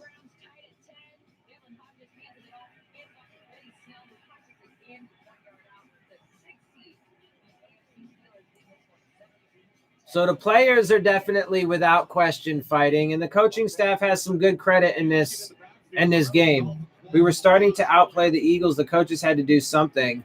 Credit the players. Yeah, I mean, no, it was a Gaskin with a run, first down. All right, that was a good first down run by Gaskin. Nice, I like it. There you go. Okay. So expect a lot of Gaskin and also Patrick Laird, who's been getting some carries here. Dolphins. Yeah, so Balaj being out honestly could be a favor to this team.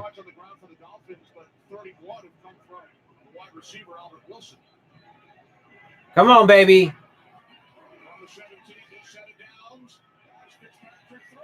Yeah, baby, Parker, that's what I'm talking about.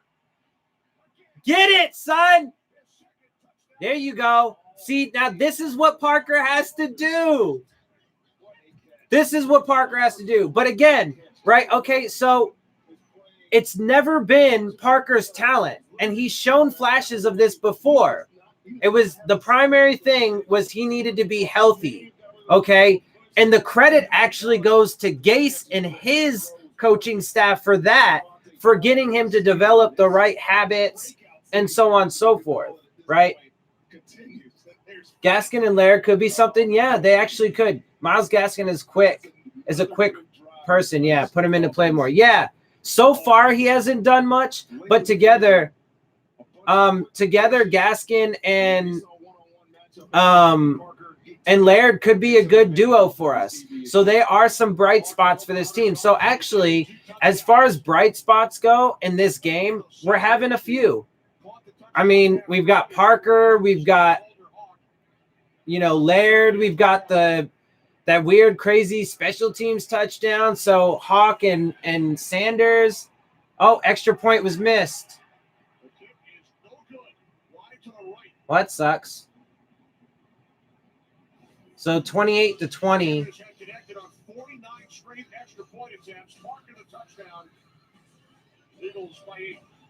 But see, that's how Parker is. Gase wouldn't put him in. Gase blew it with him. Who? Gase wouldn't put who in?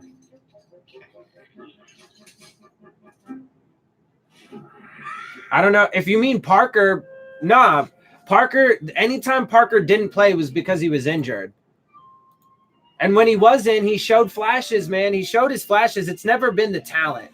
We've always known he's had the talent. He just needed to be on the field. Leave no man behind.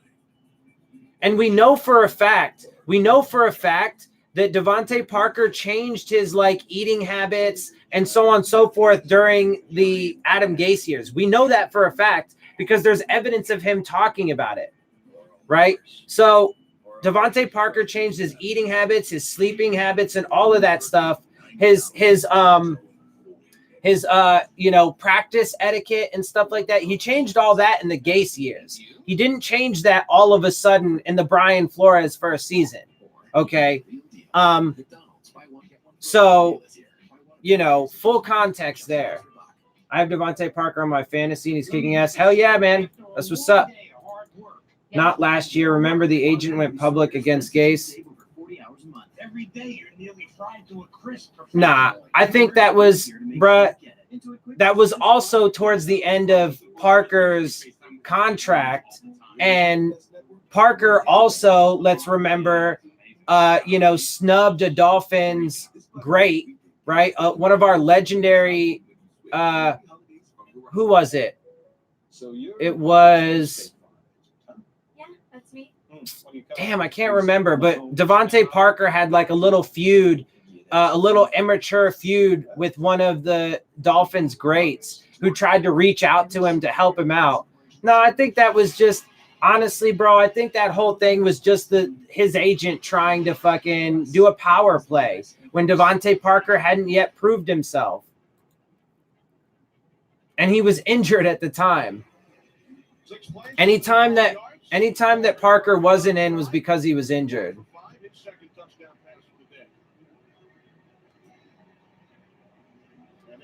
Like, as far as you could go, the farthest you could go is to say that they maybe like held him out a little longer than, what, people would have liked, just to be like cautious with him.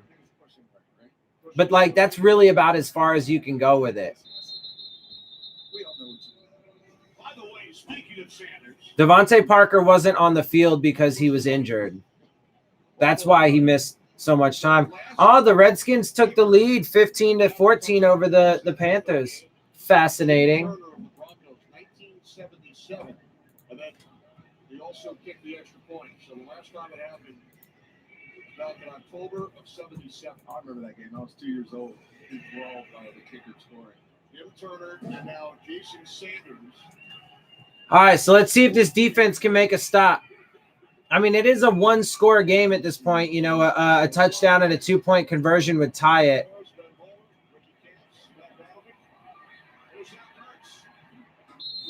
So that's like a 9-yard gain on first down.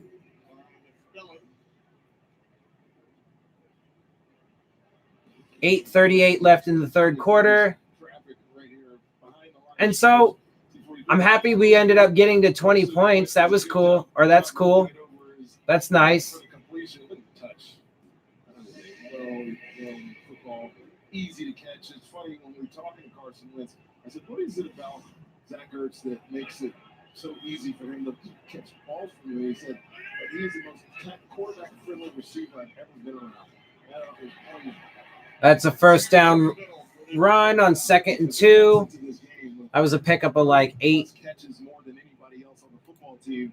When you have that comfort and just that ability to know where you want to go with the football, and to be specific, it's the guy coming. Nah, I know what you're talking about, bro. He wasn't.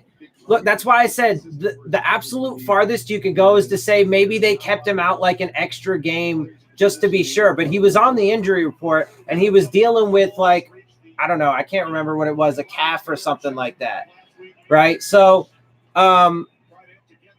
okay, fine. They held him out a little bit longer than, what people would like. But that doesn't mean at all that Gase was, like, holding him out. Like, that doesn't indicate that at all.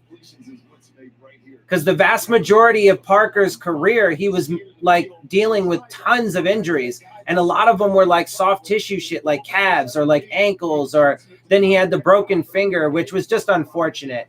That was just a really unfortunate one. But I mean, you can't blame Gase for wanting to make sure the dude was healthy. Like, it's not fair. It's not fair to say that he was like intentionally holding Parker out because he was trying to be cautious when the dude has had a consistent injury history. He's looking good throwing the football here.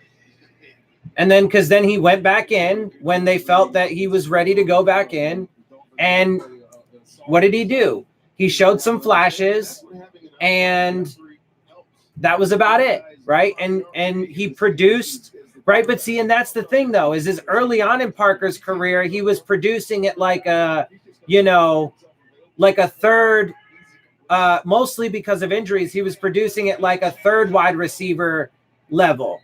Gase helped to get him in a position where his eating and sleeping habits and his practice habits were a lot better. It also helped that he had guys like Cameron Wake and Frank Gore on the team to learn from.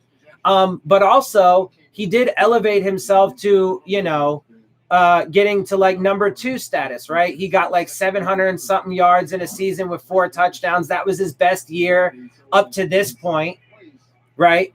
And so, that development of Parker was all on Gase.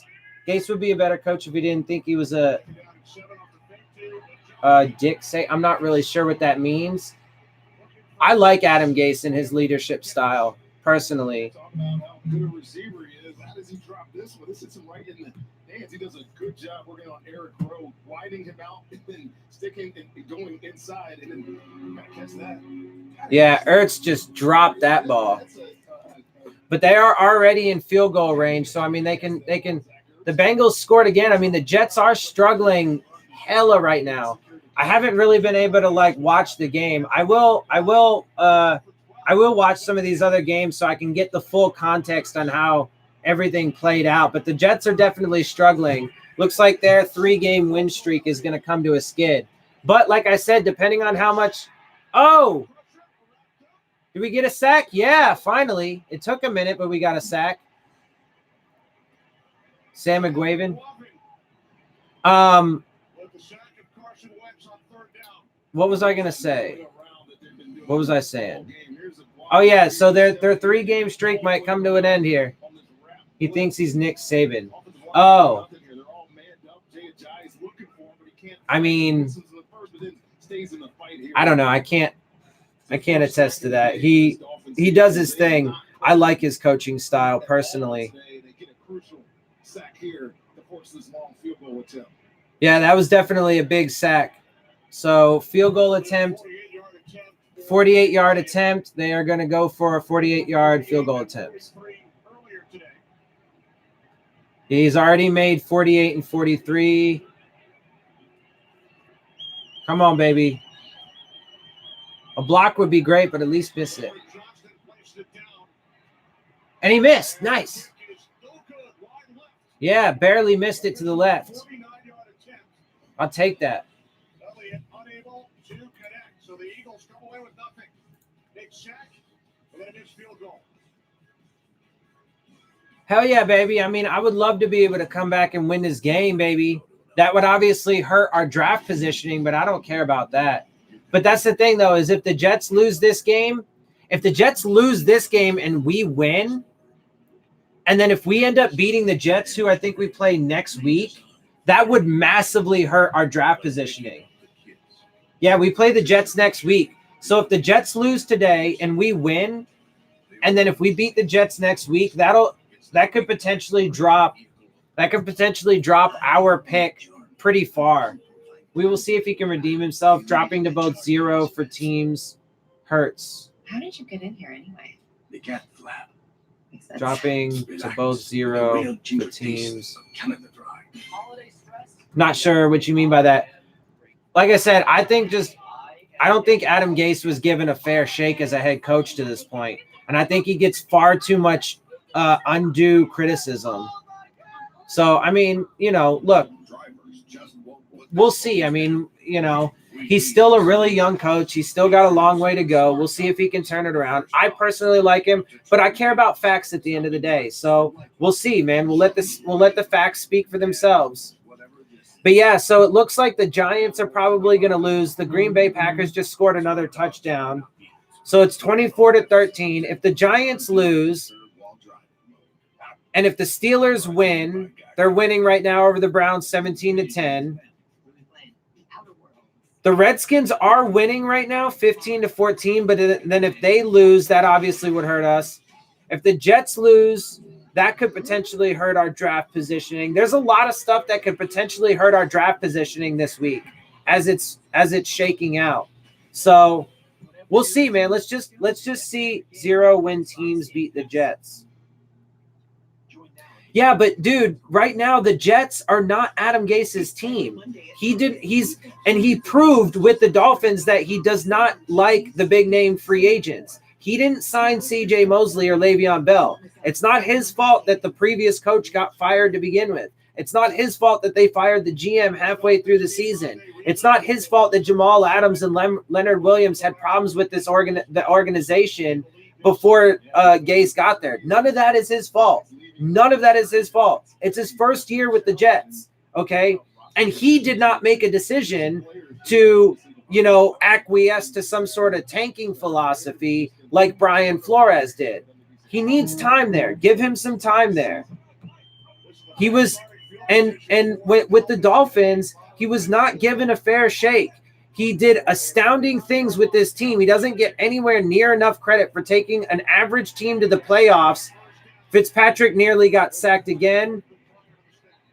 There's a flag on the play. He didn't get nearly enough credit for taking an average team,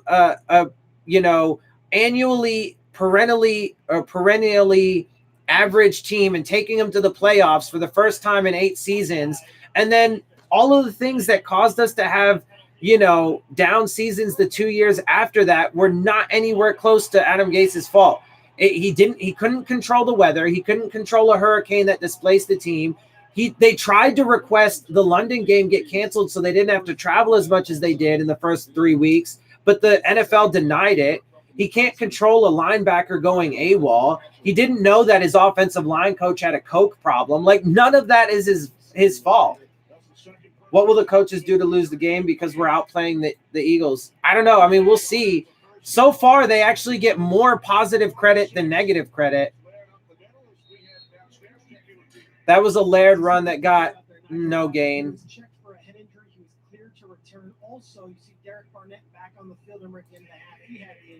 Bengals just have a hard time. I mean, it looks like the Bengals are going to get a win today, though, because they are kicking the shit out of the Jets, and it does not look like the Jets are going to be able to come back. I mean, there's still 1:15 left in the third, but they're down 22-6 right now. So we'll see how that goes.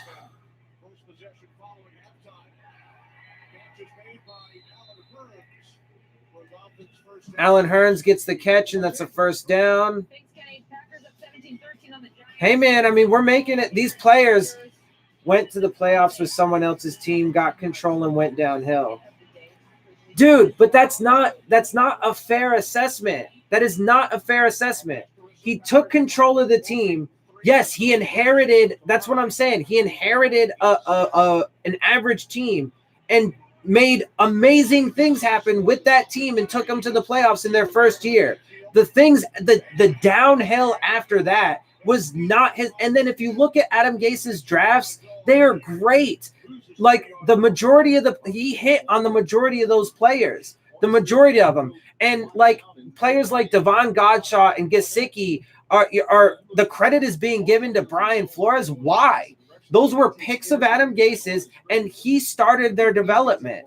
Why is he getting the credit for that, right? But then Minkah Fitzpatrick, Laramie Tunsil, right? All these other guys, right? Even like Ryan Tannehill, Adam Gase was the first coach to put his fucking faith in Ryan Tannehill, and Ryan Tannehill is still continuing to prove that he's, a boss and that he is definitely an above average great quarterback. Is he elite? No, but he is a great quarterback. And if he's got a team around him, then he performs on that level, right? Like, I mean, there's the framing and the idea that Adam Gase was the problem with the Dolphins team over his tenure is just, it's not accurate at all. It's not even close to accurate. I mean, it's not even close to accurate if you take everything into full context. There you go, another fucking first down to Allen Hurns. Hell yeah, baby.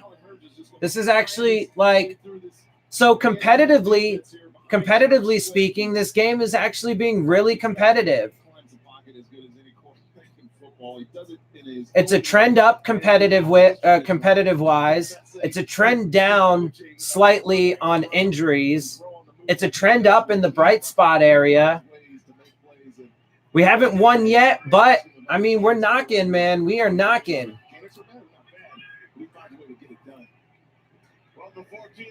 The jury's not out on Gase. See, that's Gesicki. See, and that's why Adam Gase drafted Mike Gesicki to do stuff like that, and he's the one that developed him and got him better at blocking. The commentary last week said something along the lines of a tight end earns his stripes and reps in the offense when he proves he can be a good blocker. That was Gesicki's weak point. Adam Gase developed him in that way. It is not anywhere close to fair to say that the jury is out on Adam Gase. Not even close. Tannenbaum killed the Finns. Yeah, I mean, Tannenbaum, he was a mixed bag. Tannenbaum was a mixed bag. He did some good things, but he also had a propensity to sign big-name free agents, which I just don't like. And that partly,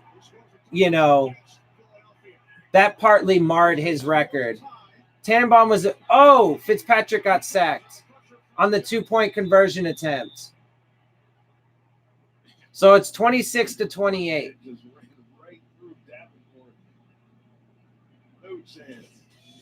So it is what it is. But we're only down by 2, and I think that is now a season high of points. 26. Yeah, of course the Dolphins need a new quarterback, but I still would never take a quarterback in rounds 1 or 2. That's my philosophy. You could say O'Shea is getting more out of these players. I mean, they get some credit, especially for this game. Like I said, this is the first game where they actually have overwhelming good credit or positive credit, good credit.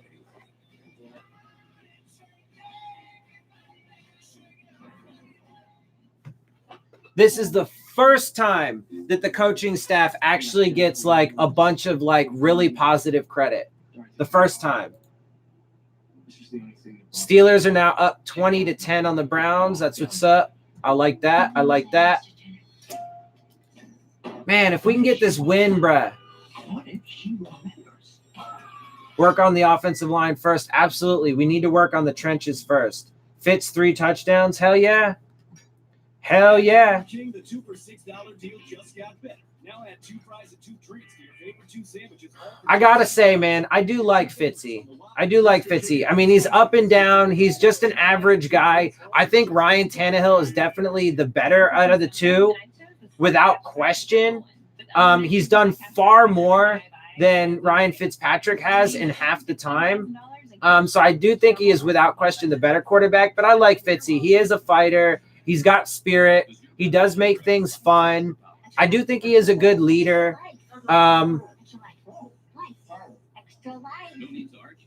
So there's definitely some good things to like about Ryan Fitzpatrick, man. But, of course, that was one of the concerns, or whatever, is that Ryan Fitzpatrick could lead you to more wins than you want.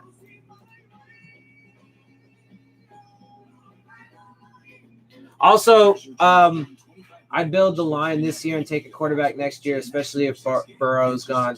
Yeah, I mean, look, again, man, we can take a quarterback this year. Just don't take one in round 1 or 2. Take a quarterback in round 3, right? And just take one every year in round 3 or later. That's it. It's that simple, right? Like, take a quarterback every single year and round 3 or later.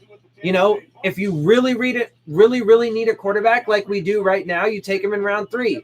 If you have a guy that you consider to be your franchise and a solid backup, then maybe you take one in like the 5th or 6th round, right? It just depends on how much Duracell commercial though. Yeah, I mean, it just depends on oh yeah, I think I got what you're saying. I mean, just take one every year, depending on how bad you actually need one. There's no need to invest a 1st or 2nd round pick. Use those 1st and 2nd round picks, especially too, because most years you don't have 14 picks. Most years, right? Most years you have 7 or 8 or 9, right? So, use them wisely. Good O-line will make an all right quarterback better. Absolutely, man. That's why, like, the argument that people use that Tannehill's only doing good right now because he has a team around him is like absurd and ridiculous.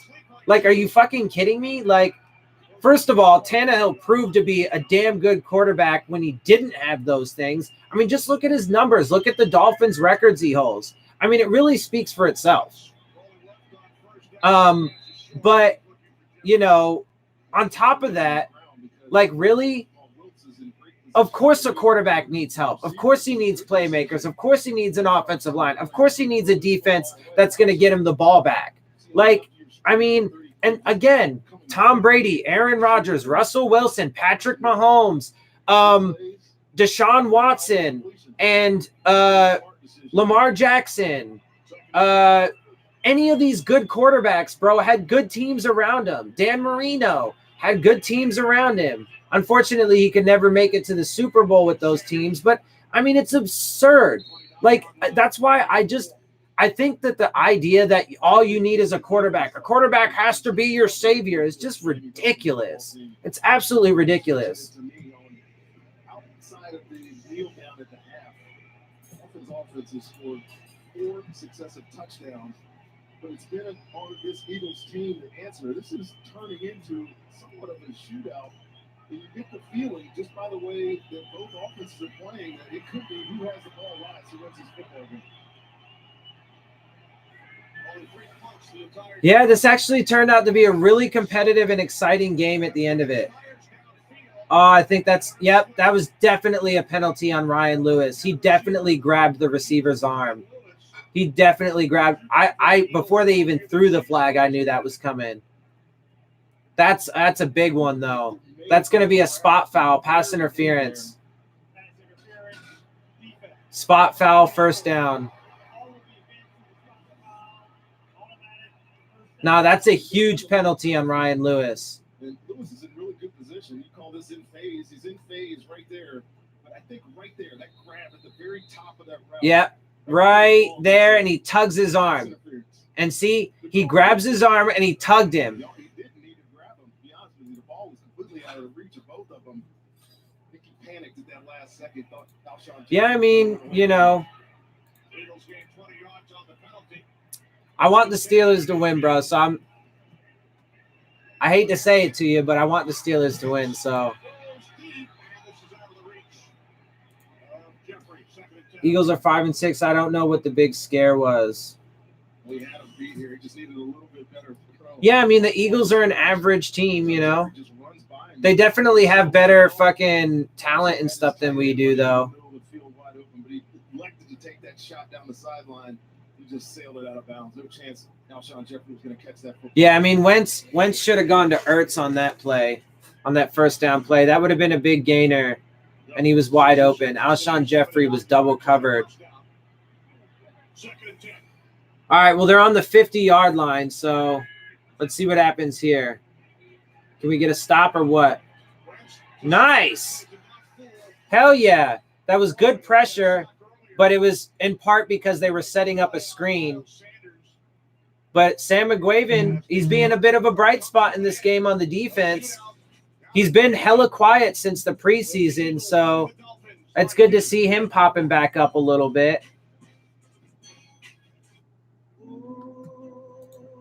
Oh, man, I'm going to be so stoked if I get to have a Victory Monday video. Okay, but we won't. The Browns in the playoffs. Yeah, man, I mean,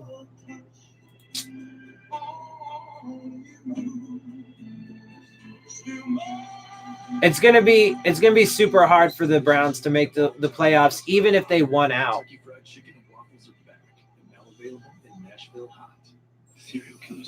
Yeah, well, I mean, they got a long way to go in rebuilding with as much as they stripped it. And there's going to be a lot of roster turnover next year.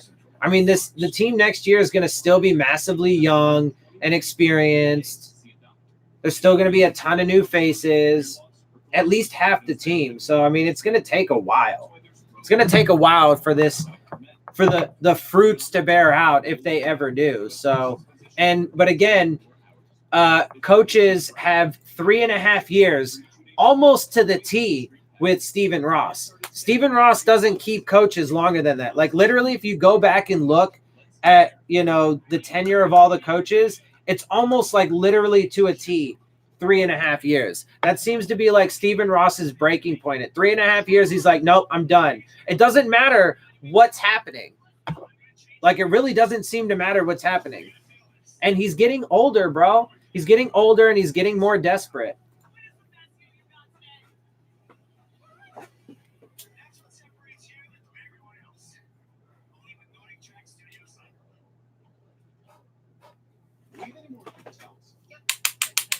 Yeah, so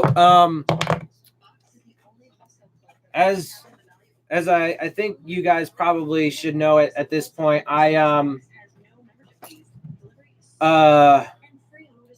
making my post-game analysis videos now on Monday, because Mondays are like my official day off. It gives me time to like rewatch the game and stuff like that, so I can take notes and get some make sure I got all my stuff together. So you guys, will be able to expect that tomorrow. But man, this game is actually really exciting, and there's like a lot of like I said, man, because I'm truly objective and fair. The coaching staff actually gets some good amount of credit in this one. They actually do. This is the first time where the evidence outweighs, or the evidence shows that they're trying to win more than not.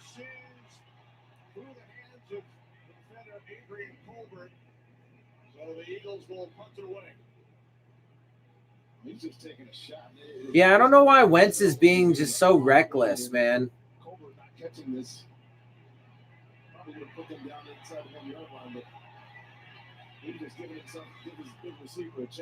Although in this case, it would have, even if that was intercepted, it would have been like a punt. So. Never say a drop is good, but that's a good drop, right? So Justin punting for only the second time today with Jakeem Grant out, and Sherrill's back deep. Takes it out to 6. Long-time Viking out to the 20. There is a flag. There's a flag on that return. Rate the Browns 0 out of 10. As far as what? Like their talent-wise, or like their quality, like how good they are? Coaches don't screw it up. Yeah, hopefully not. We're getting the ball back with an opportunity to take the lead, man, here in the 4th. I mean, talent-wise, the Browns are stacked. I mean, you got talent all over the place. So theoretically speaking and on paper, they should be like amazing. Part of the problem is they did sign some, big name free agent contracts. So that's going to give you some cap issues at some point. Not to mention, since you have so many, they actually did do some good things with their picks, right? And so they're going to have to pay some guys, but they also do have a bunch of big egos. Odell Beckham and Jarvis Landry and Baker Mayfield are massive alphas. So that seems to be a bit of an issue.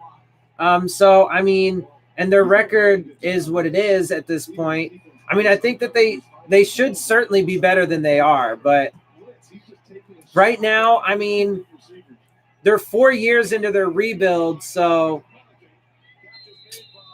I don't know, man. I mean, I still think, they should be given, some time. I mean, they have the talent. I would say definitely give them a year or two to determine whether or not that talent can, and the coaching staff can take that talent and materialize it into consistent success. I mean, you guys got to make it to the playoffs, and you got to be able to prove that you can get to the playoffs consistently. So, that's the whole point.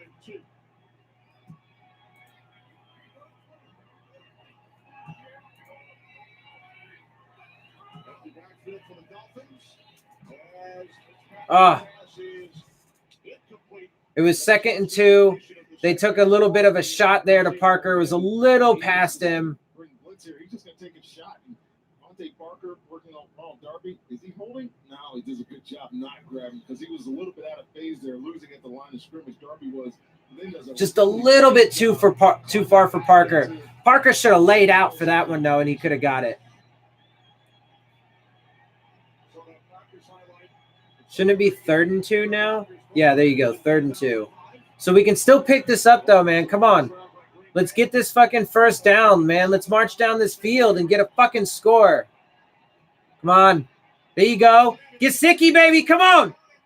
Oh, he just needs somebody in the face. He tried to lunge, and he just need him in the face. I love it. Look at Gesicki. He's like, oh, yeah. That was legit. I mean, you should probably be careful, bro. He's known for that. He's known for oh, he didn't need him in the face. He got him in the shoulder. And in real time, it looked like in the face. But that was fun. That was fun. Come on, baby. Nice. Good grab by Gaskin. Come on, boys. Let's do this. This drive will wear out the Eagles. Yeah, maybe, man. I mean, their defense, honestly, has not been doing – they started off really well, you know, but ever since, like, you know, the first few drives for us were terrible. And this game looked like it was going to get out of hand really quick. But then their defense, man, their offense has been doing well overall. Oh, incomplete.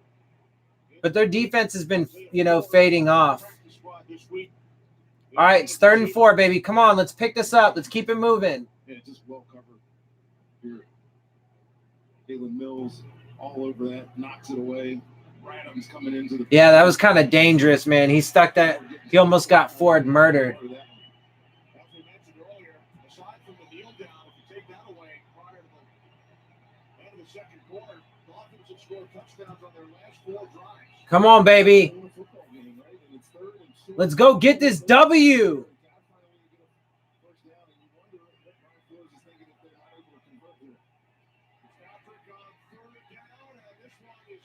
Flag? Yeah, baby. Give me that flag. Yes. Yes. Yes. I mean, legit, though, I'm going to be honest with you. That was kind of a ticky-tack call, straight up. It probably should have been. Let me see. Hang on. They're doing a replay right now.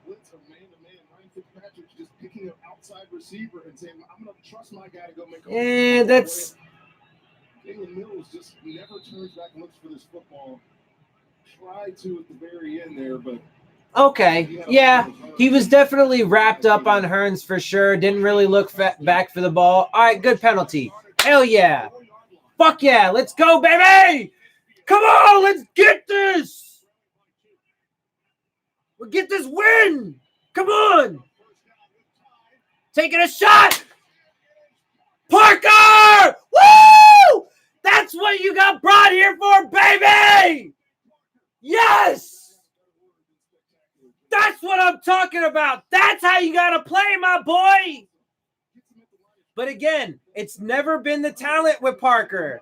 He's just hasn't been healthy. And he's finally healthy. But that credit goes to Gase and his regime and his staff because they got him on the fucking right healthy eating habits and so on and so forth. Another one. That was a floater to Parker.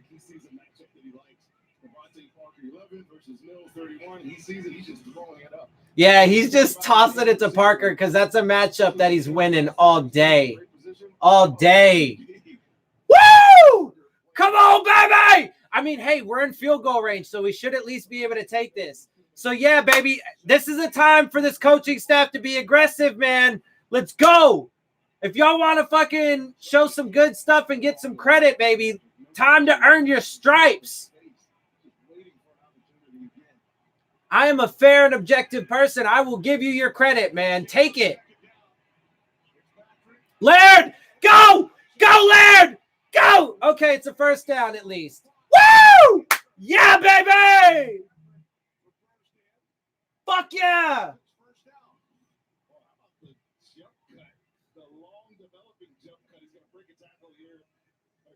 See, I like Laird, man. Oh, there's going to be a lot of good stuff to talk about.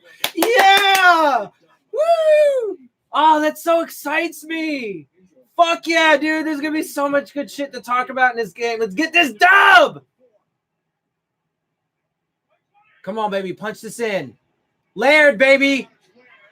And that's a fucking touchdown. Woo! Yes.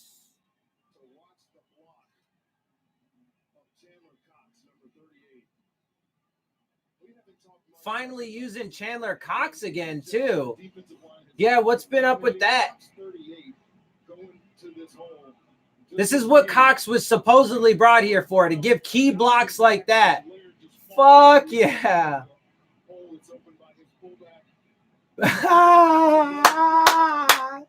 Yes! Yes! They're going for 2. Nice. Tennessee just got another score, baby. Woo! Titans are winning. Oh, this is good. I do feel bad that the Jets are not winning. I do want Adam Gase and his Jets to have some success, but Steelers are winning. That's what's up. Hell yeah, man. I might get W's in all the games that I want wins in, or most of them anyway. I think they're wanting their best play here. Again, this Dolphins team has surprised 2 teams this year. Hell yeah, baby. Road wins, they didn't think they were going to be able to win. Here at home, This is the first game that the coaching staff gets a lot of credit. They get a ton, man. Yeah, baby. Come on.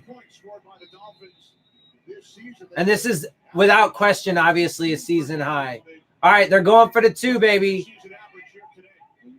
Make it a what? A 6-point game?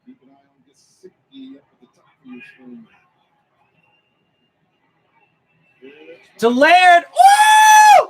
Nice catch, boy. Give me that. Woo! Yes. Yes. That's what I'm talking about. I love it.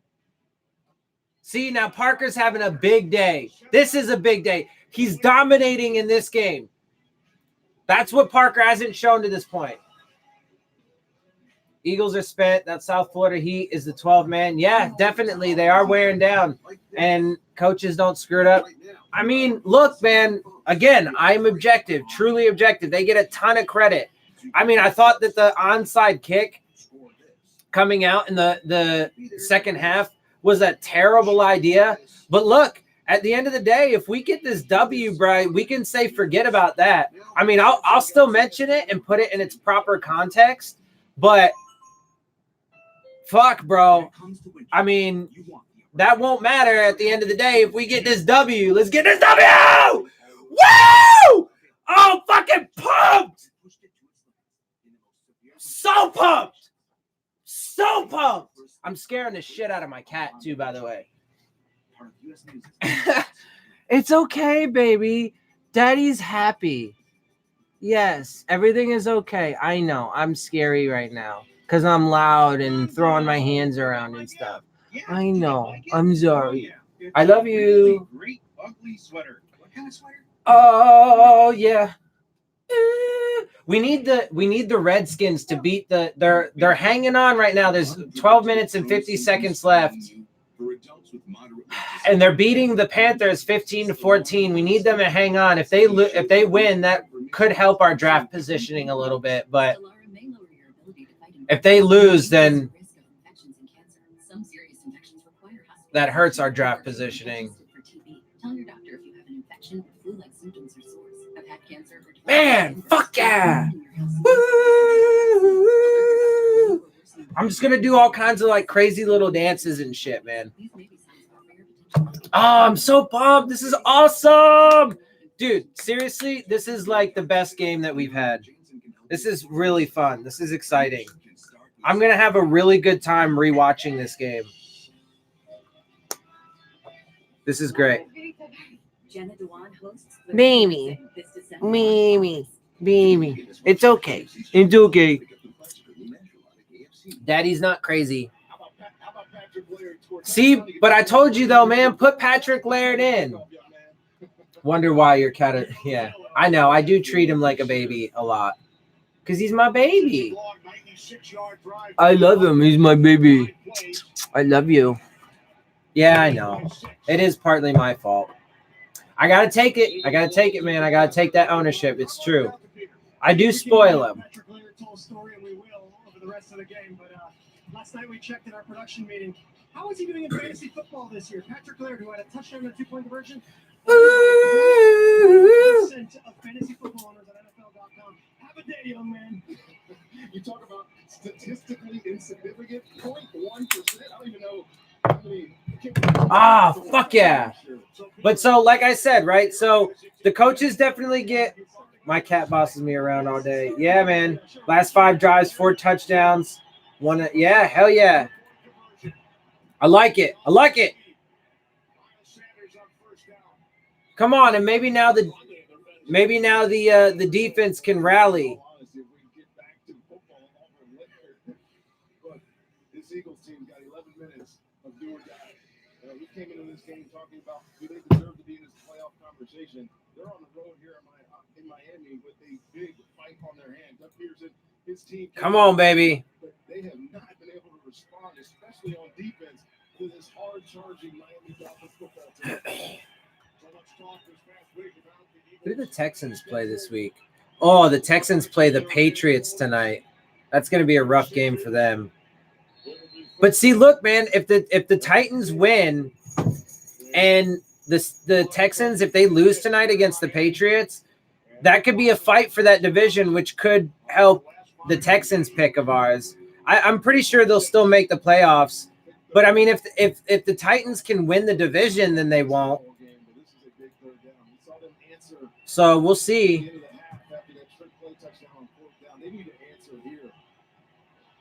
Say there's a momentum shift or anything, but you're the Dolphins, you're starting to feel like, hey, man, you can come on, boys.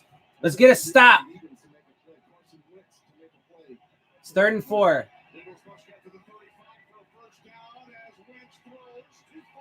Ah. God damn it. Pass interference on us. It's the same route. Fuck. Just saved him on 3rd down. Elijah's hurt, man. He got carted off the field. Yeah, but no, I definitely think, though, that they would be using Balaj more. Nice. Titans just scored again. They're up 30-17. Nice. Hell yeah, baby. Fucking love it. Hell yeah, this is a good week. My little brother thinks you're weird, but you're cool. All right, yeah, I mean, I appreciate it. I'll take it.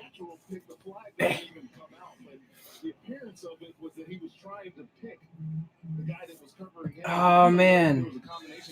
I mean, this is the first time I've actually got to, like, legit be excited and shit for – I mean, not the first time. I mean, we have won 2 games prior to this, so there were some dubs. But, like, even in those wins, like, most of the time it didn't really feel like that great, right? And it was hard to get excited even over the good things because there was still a ton of bad. But, like the win over the Jets and stuff like that, right? So, but, like, this is dope. I'm really loving this. And there were some really sexy, exciting things in this, man. This is a talented team also. I don't know about that. But they are fighting, that's for sure. They're definitely fighting.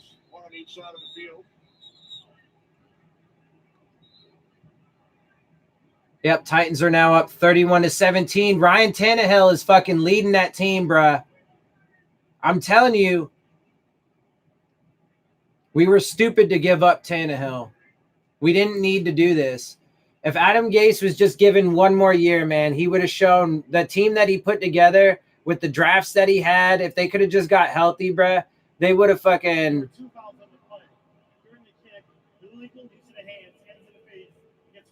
Nah. That penalty is declined. 2 penalties on us on this kick. Half the distance to the goal. So there were 2 penalties. So we've had a lot of penalties in this game. But that might not end up mattering. So, oh man, we're close, dude. We are so close, bro. Yeah, I'm pumped up though. It looks like the Titans are gonna win this game.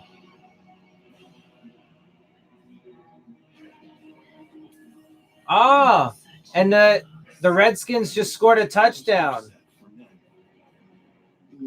So if they can hold on, that helps our draft positioning as well. I want the Steelers to win, but if they win, then that obviously hurts our draft positioning a little bit. The Giants look like they're going to lose. I mean, it's 31-13 with 2 minutes left. So that hurts our draft positioning a little bit. If we get this win, that's going to hurt our draft positioning. Even with the Redskins, if they win, it'll still hurt our draft positioning, and they'll still be ahead of us, I think. It depends on how the strength of schedule works out after that. Dolphins got to bring that defense hard now. Yeah, man, this is time. This is the time for that defense to step up. Oh, well, I mean, the offense is on the field right now, so let's see what they do. We need O-line and D-line. We're heading in a good direction. Yeah, I mean, we do need offensive and defensive line for sure, but I'm still not even close to convinced that we're heading in the right direction. There's still far too much overwhelming bad. There are far more cons than there are pros still to this point. But like I've said the entire time, I mean, they have an opportunity to prove me wrong. So far, they've proven me right the majority of the time, but they do have the opportunity to prove me wrong. So let's see what they do. Started at 12 last drive. Let's bury them. Yeah, defense is faltering. Their defense is, yeah, for sure. How much time left? I think we have all of our timeouts, and there is. Give me a second. Today, look at the NFC playoff picture. Well, this is starting to take shape. Look, you can look at the top on each division. Come on, let me see the game clock. How much time is left? I think there's like, it's the fourth quarter for sure. Dolphins are kicking ass. Yeah, they're doing great. There's 9:30 left in the fourth. The players are playing their hearts out, and the coaching staff gets a ton of credit for the first time. There we go. More on to Gesicki stats. Hell yeah, baby. Come on.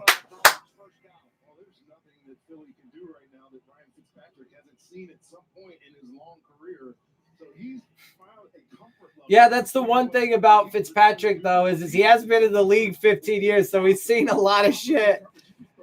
So that's one advantage, I guess you could say he does have over Tannehill. But Parker's 6 for 151 and a couple scores. See, now that's dominating, baby. That's what we need. Parker just picks up a few more yards there. There's a flag. I think it might be a late hit on the defense or something. Oh, no, it was offsides on the defense. So they accepted it because it gave them like an extra yard or two. Devontae Parker picked up like 3 or 4 on the catch. So they gained an additional yard or 2. Look at that dime by Tannehill. Dude, Tannehill has been a boss for the Titans. The toughness, the grit, the calling the plays at the line of scrimmage. He has been such a boss for the fucking Titans, bro. I'm so disappointed he's not a Dolphin anymore. This year could have been so great. Laird, baby. Okay, first down. Come on, let's fucking pile on. Can we break 40 points? Let's do it. Patrick Laird, I really like him.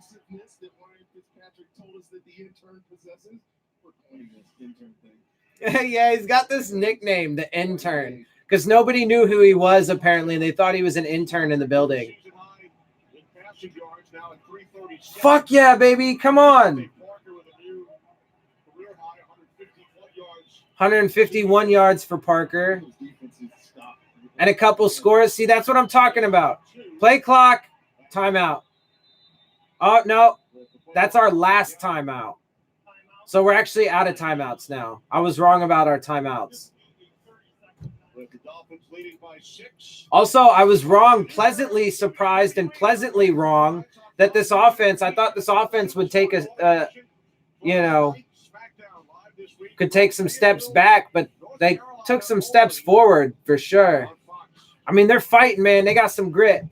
And we still do have a couple guys, Parker and Gesicki.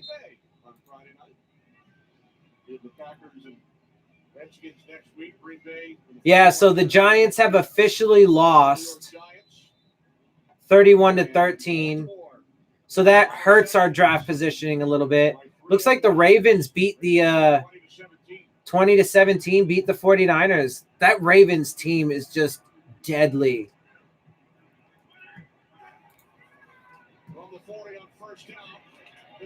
Ooh, is nearly picked. Woo! Close.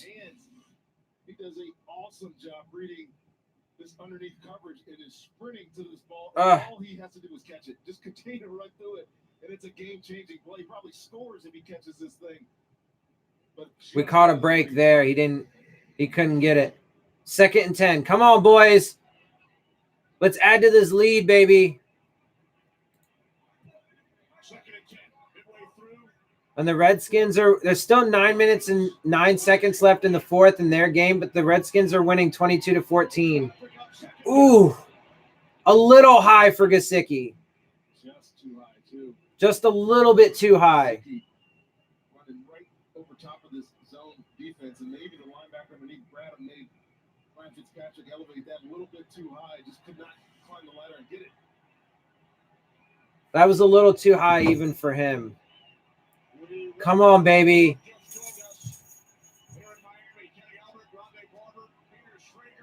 The offensive line's been playing pretty well overall. With Shaq Calhoun in there. Yeah, baby. First down. Fuck yeah. Let's do this. Come on, man. Come on, baby. See the tight end come in from max protect. He knew there was going to be some pressure. Ryan Fitzpatrick, how about this throw on the move? Going to his left and finding Albert Wilson. Yeah, that was pretty. Come on, baby. Nah, I want the win. I want this dub. Let's get this win, baby.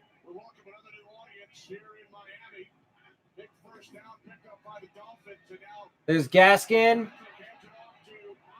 Yeah, baby, that's the way to fight, son. Hell yeah. But I mean, look at how our rushing attack is so much better when you use Laird and Gaskin. The Dolphins have scored touchdowns on their last 5 possessions. Oh, they're having their way right now with this Eagles defense. Most of it's been on the arm of Ryan Fitzpatrick. Come on, baby. Yeah, it has mostly been Ryan Fitzpatrick, though. That is true. Come on, baby. It's 2nd and 1. Come on.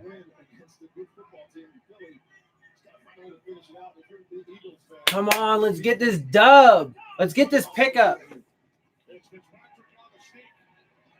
He did a quarterback sneak. It's not a big deal here because it was 2nd and 1, so even if he didn't pick it up, it's not a big deal. When they did it on 4th down in that one game, that was a terrible call. Eagles defense are cooked. Screw the draft. Put our foot on the pedal. Yeah, fuck yeah. Hell yeah. It's not where you draft, baby. It's how you draft. Let's get this W. I want to score 40 fucking points. 3rd and 1. Man, the ref. Come on, come on. Oh. Go for it. Go for it on fourth down. Only one reception the entire season was the intended receiver. It's a great play by a great player. Playing man-to-man coverage on Walford. He's a little bit behind here, but watch him gain, get to the top shoulder, then reach. Oh. Great play. So now it is 4th and inches. Come on, baby. Go for it. Will leave their offense out of the field. Yes. Yes. Touchdowns today on 4th down. One on a trick play. Yes. Come on. Just do your job here, right? Come on, baby. Get this. Pick it up. All you need is the 1 yard. Yes! Parker, baby! Woo! That's what I'm talking about, boy! That's my boy! Yes! That's my boy!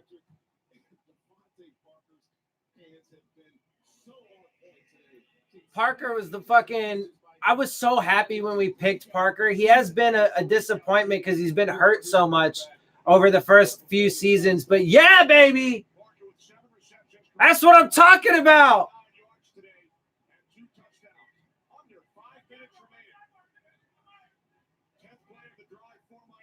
Oh, we have 1 timeout left. Oh, Fitzpatrick got sacked, though.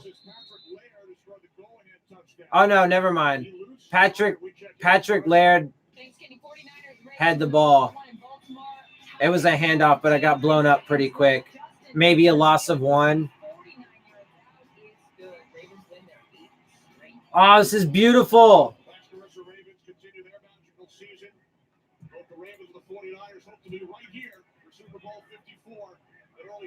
Tannehill leading the Titans to another beautiful win. The Dolphins already needed a field goal to put them up 9 points. So Gesicki! Get up! Go! Walk in! That should be a touchdown! He didn't get touched! That should be a touchdown!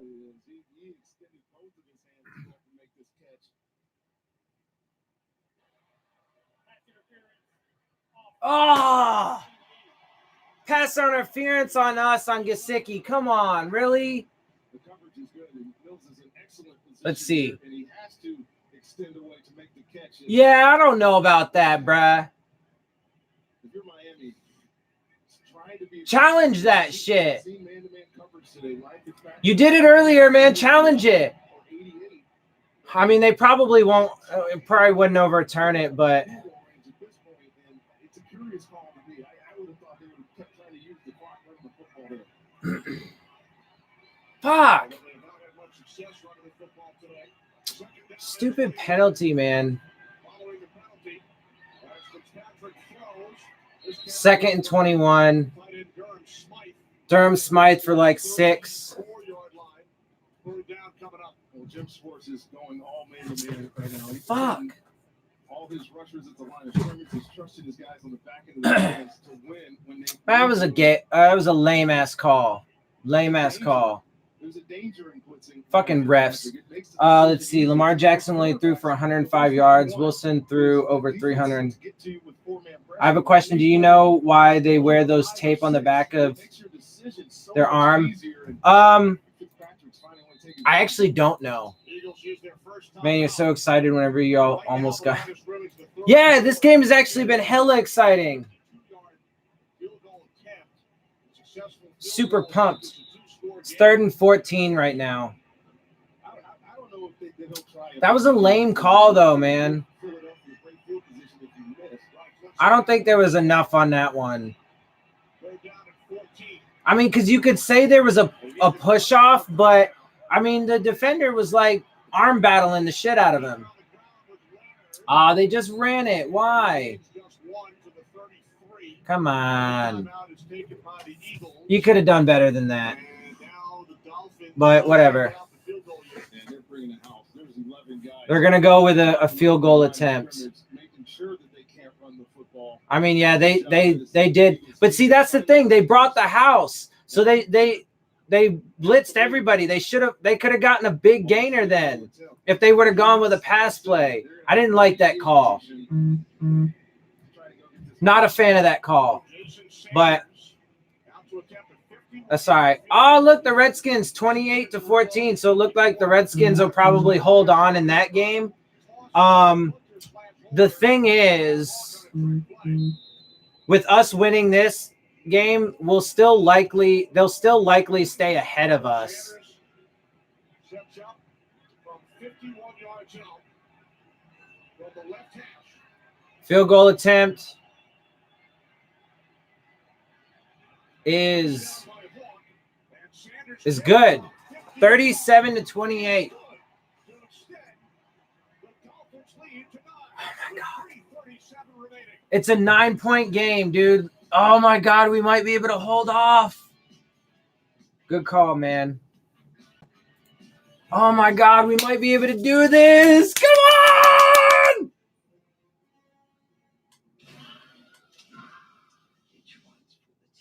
Try this, boss. It's Amazon Fire TV Cube with Alexa voice control.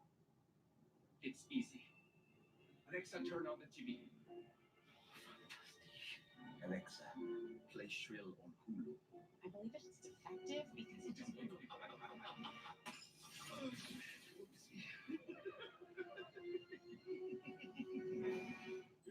Well, that commercial was weird. Anyway. Oh my God, come on. Let's get this W. Fuck yes. Ooh, yes. Hell yeah. Pumped. Fucking pumped. Pumped. Humira can lower your ability to fight infections. So at the end of the day, though, it looks like our draft positioning is going to be hurt quite a bit. I mean, with this win, it hurts our draft positioning. With the Jets losing, that could also hurt our draft positioning. Depending on how it plays out the rest of the season. The Redskins, if they win, which it looks like they will, that will help our draft positioning a little bit, although I think that they will still remain ahead of us. But it's not that much. Steelers winning hurts us, like I said.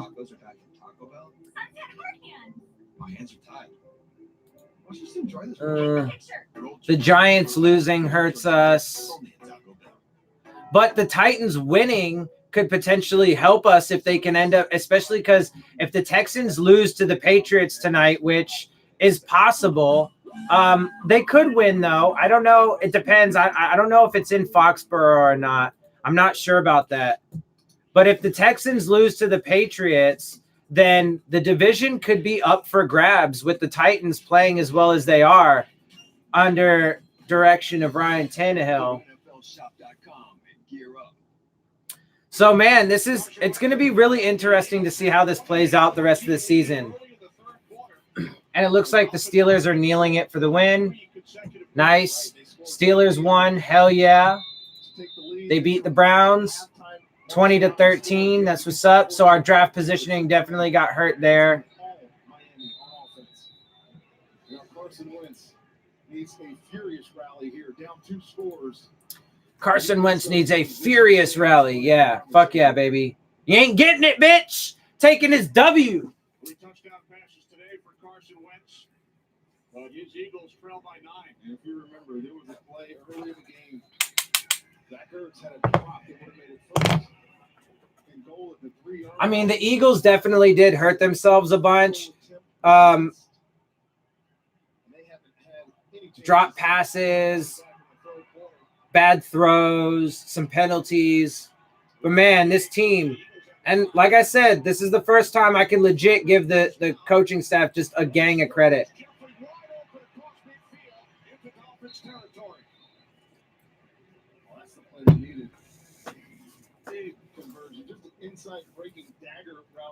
Eagles fans can't talk about Cowboys losing the Jets now. Yeah? Haha. No onside kick. We have our draft in this year, long training camp. It's better to push and build on what we have now. Yeah, I don't have any confidence in this front office or whatever to get it right. So we'll see. Like I said, bro, they can prove me wrong. Again, I mean, up to this point, they have proven me correct in a lot of ways, but they still have an opportunity to prove me wrong. I mean, like I said, this is the first time where you know, the coaching staff actually gets a ton of credit from me in this game.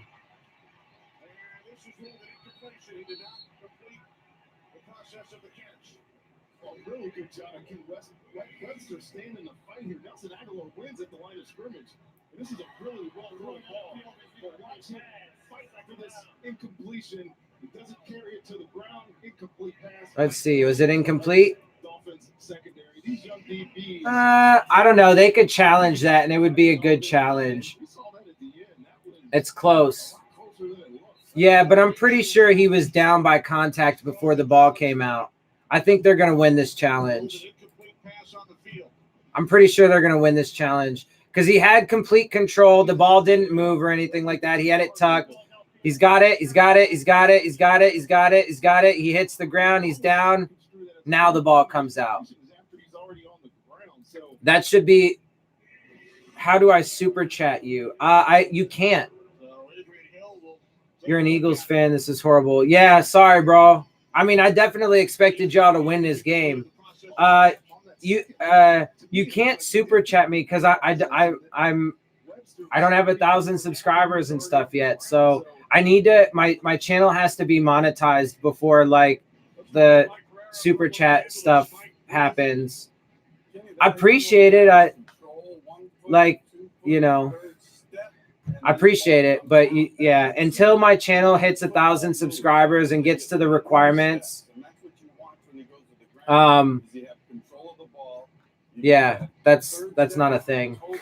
So I got it. I mean, hey man, the best thing,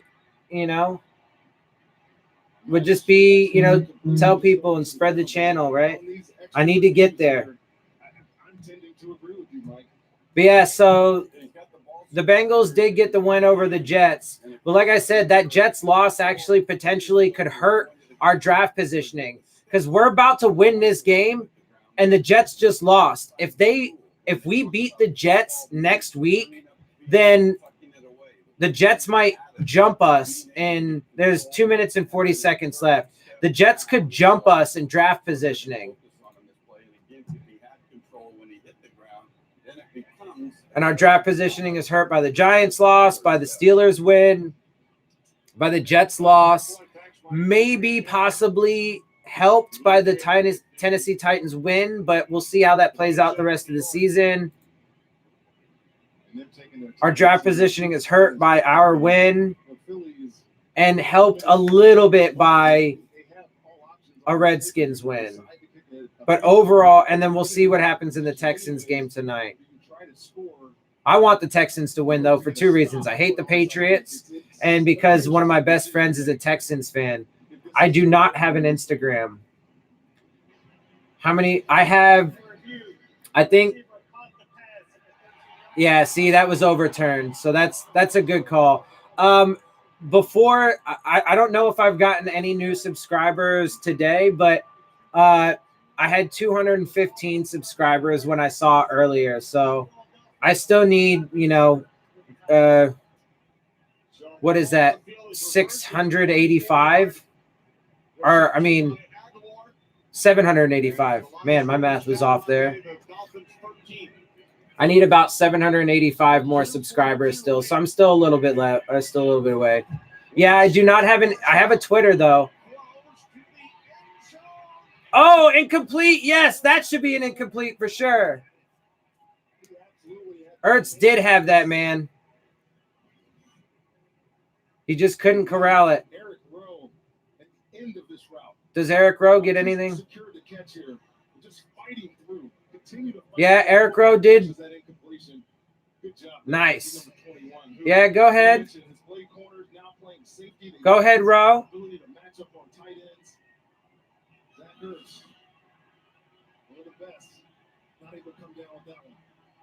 Nice. Come on, let's hold him, baby. This game is almost in the bag. Let's get this W. Wentz is sacked. Yes. Wentz fumbled, but he got it back. Clock's running out.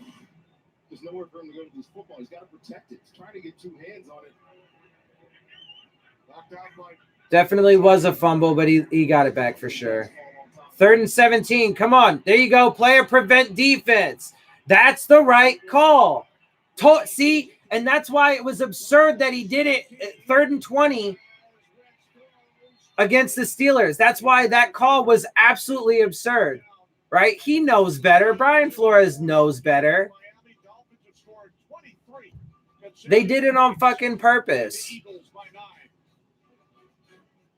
But yeah, baby, come on. Needles, essential for the sea urchin, but maybe not for people with rheumatoid arthritis. I have 218, so I guess I did gain a couple then. Sure, man. Yeah, I mean, we need some help at wide receiver. How long have I been streaming? Like, how long have I been? This is my 2nd season doing it. I started like at the very beginning of the season last year.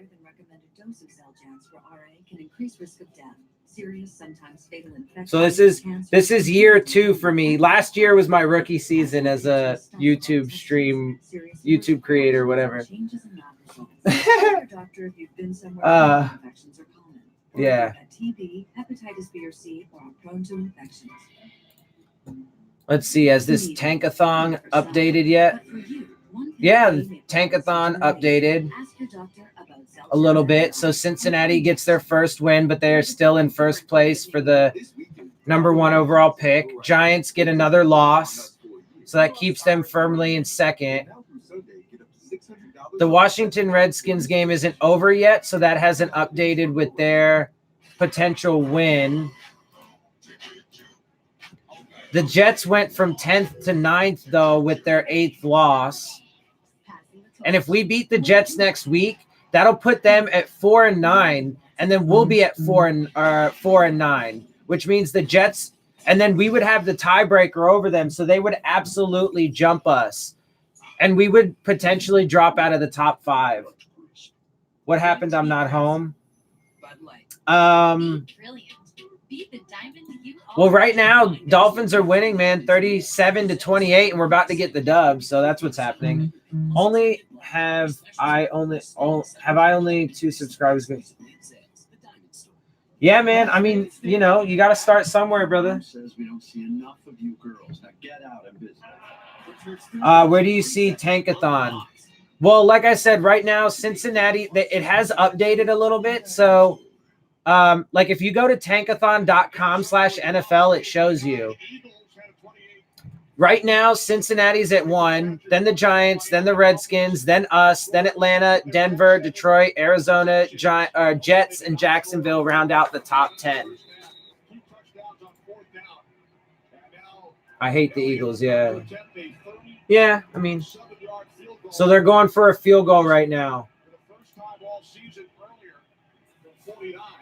to make it 31. And they got it. So they got 1:51 seconds. They can still win this. They got 1:51. They got 1 timeout, and I imagine they're going to go for an onside kick. We need to recover this kick. If we can recover this kick, then we can run this out. Hands team, baby. They need to get this ball. I might be a Browns fan, but I have an OG Dolphins jersey because I got it in the mystery box. That's what's up, man.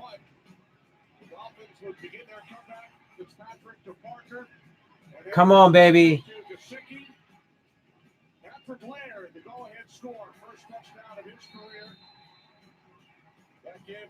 Yes. Come on. Hands team. You got to get this. Recover this ball. They're going to onside kick the shit out of it. You know it's happening. Oh, the Panthers are coming back a little bit. It's 21-29. They got 1:51 seconds left to go in the game, and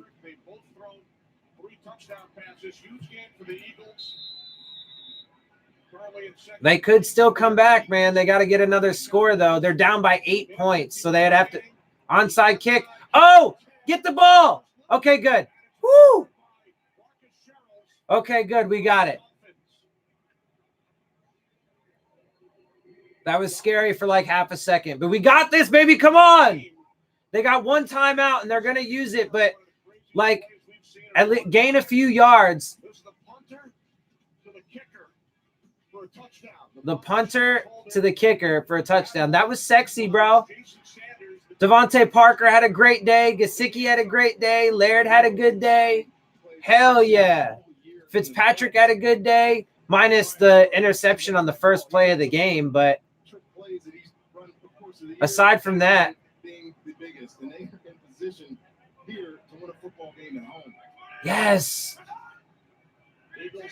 Yes. All right, no, like a gain of like a yard on the run to Laird. No gain.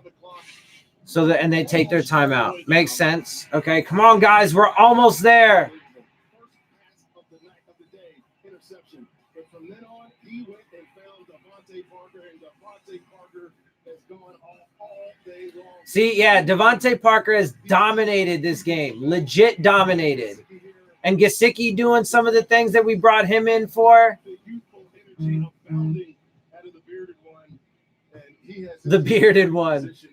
I do like Fitzy, man. I also have a Joe Hayden jersey for the Browns. Nice. Joe Hayden's really good. Y'all got tons of talent, man. Y'all should definitely be better than you are, but Now, if the Dolphins cannot pick up a first down on the next two plays, Eagles can get the ball back with just under 15 seconds remaining. another Laird run. They're trying to run this clock out. Take all the time you need. Take it right. Take the play clock right down. Come on, baby. Well, I did the game against Washington where they had mentioned that Josh Rosen was going to be the starter for the rest of the year. Well, in the fourth quarter of that game, they benched Josh Rosen and brought in Ryan Fitzpatrick, and he nearly brought them back to a comeback win in that football game. And Come on, baby. He has been kind of the catalyst. Panthers are going for an onside kick against the Redskins. And they got it. Man, the Panthers might be able to do this, man. Well, they need to get a touchdown and an onside kick just to tie the game. So it's going to be tough, but they got things going in the right, and they're over the 50-yard line. So this Washington Redskins win is not guaranteed yet. So let's see how that goes. Who you got, my team or Seattle? Minnesota versus Seattle. That's tonight? Yeah, it's tonight, huh? That's a tough game, man.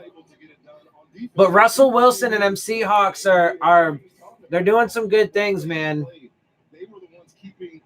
I don't know. I think the Seahawks probably have a bit of an edge.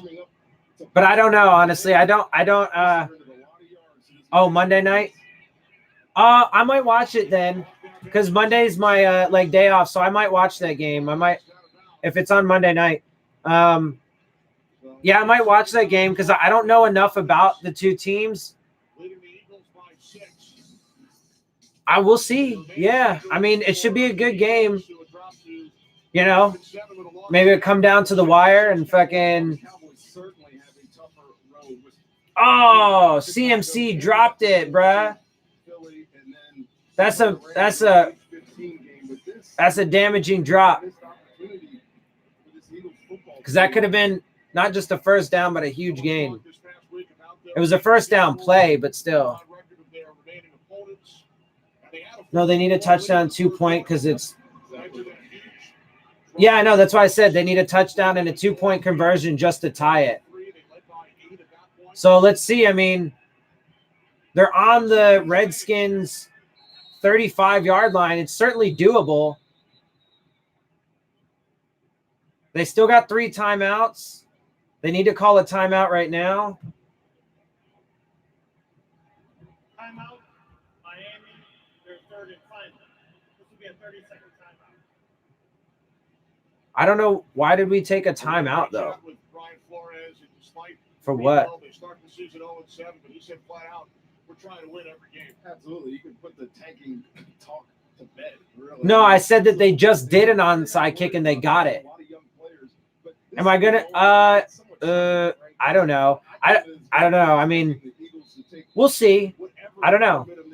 I hadn't thought about it. I mean, I really hadn't even thought about if I was gonna watch the game yet or not. If I watch it, maybe I will. We'll see.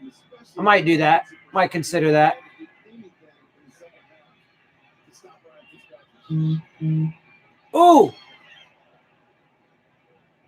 Catch made at the 49-yard line by Jeffrey with 2 seconds remaining. That's an important juggling catch here. Concentration there. Alshon Jeffrey, I think, gets both feet down. Absolutely. That's a completion. Now they don't have to play this rugby-type ball where you throw it short. We are 2 seconds away from a dub. Oh, my God. And look, the Panthers are about to score. So this Washington Redskins win is not at all guaranteed yet. If they get this touchdown, it's 1st and goal. They can easily get the score. So our draft positioning might have been massively hurt after today. Nice! Interception to win the game. Chris Lamons, baby. Let's take that stat.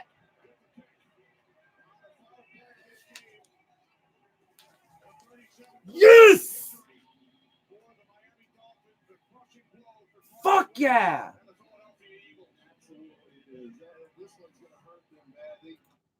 All right, we got to watch the tail end of this Panthers game real quick. This Panthers Redskins game, because this is also huge for the implications. We got that dub, baby! Hell yeah!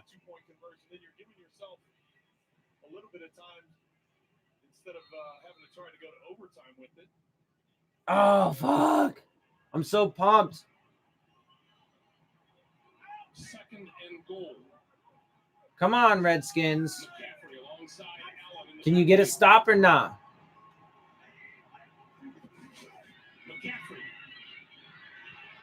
Okay, 3rd and goal. Who has played a whale of a game for Washington.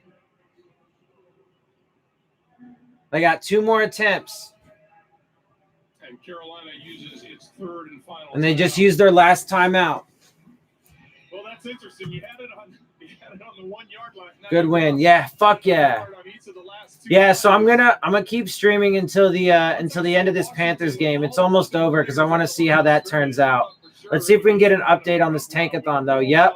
So getting Allen out in space and trying to manipulate, as we've said, the bunch move. the Jets moved back to 10. Oh yeah, because the Jaguars lost. That's right. Dangerous as a pass receiver out of the backfield, and now Washington will use its 2nd timeout. Washington called a timeout to like ice them.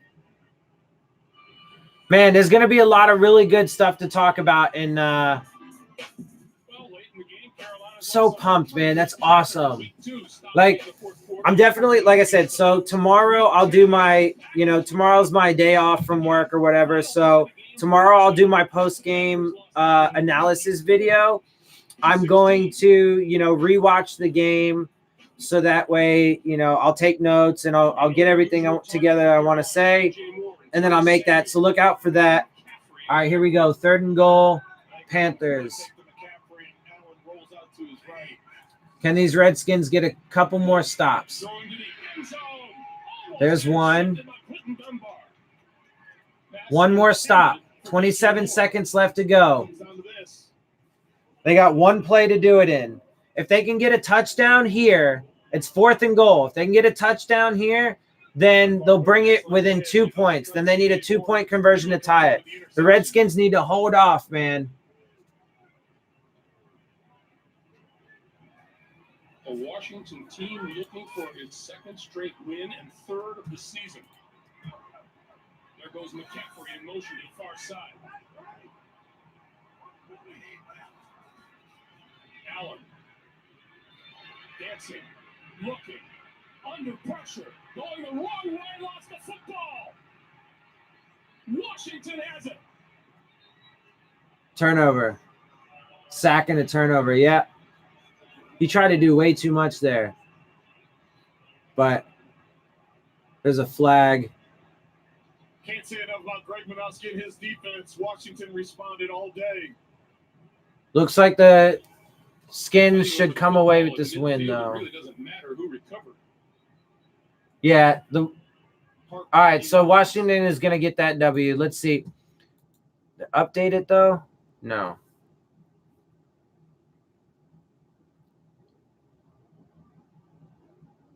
Their strength of schedule is updated a little bit.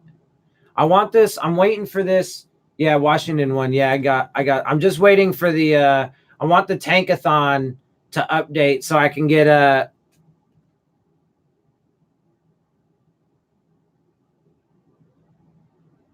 update on what our status is. I mean, most of these games hurt our status, our draft status. As of right now, we're still picking 4th overall.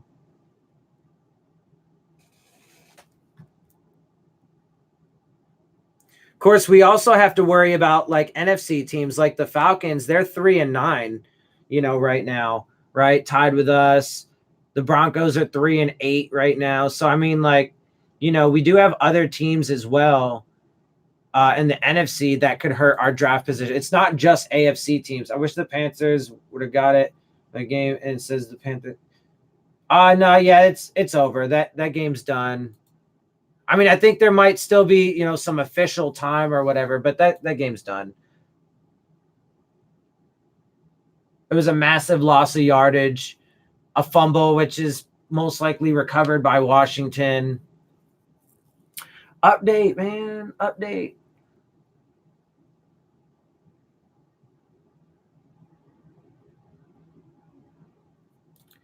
Give me the update. Let me see, though. Because maybe it's probably because that game hasn't officially ended yet. They're pretty quick on these updates. They've been updating that shit hella fast. So let me see. It's probably just not officially over yet. Oh, no. Oh, see, so look, the Broncos play the Chargers today, right? And so if the Chargers win that game, then the Broncos could be fighting us for positioning. The Cardinals, if they lose today against the Rams, yeah, which they probably will, they'll be fighting for a top spot.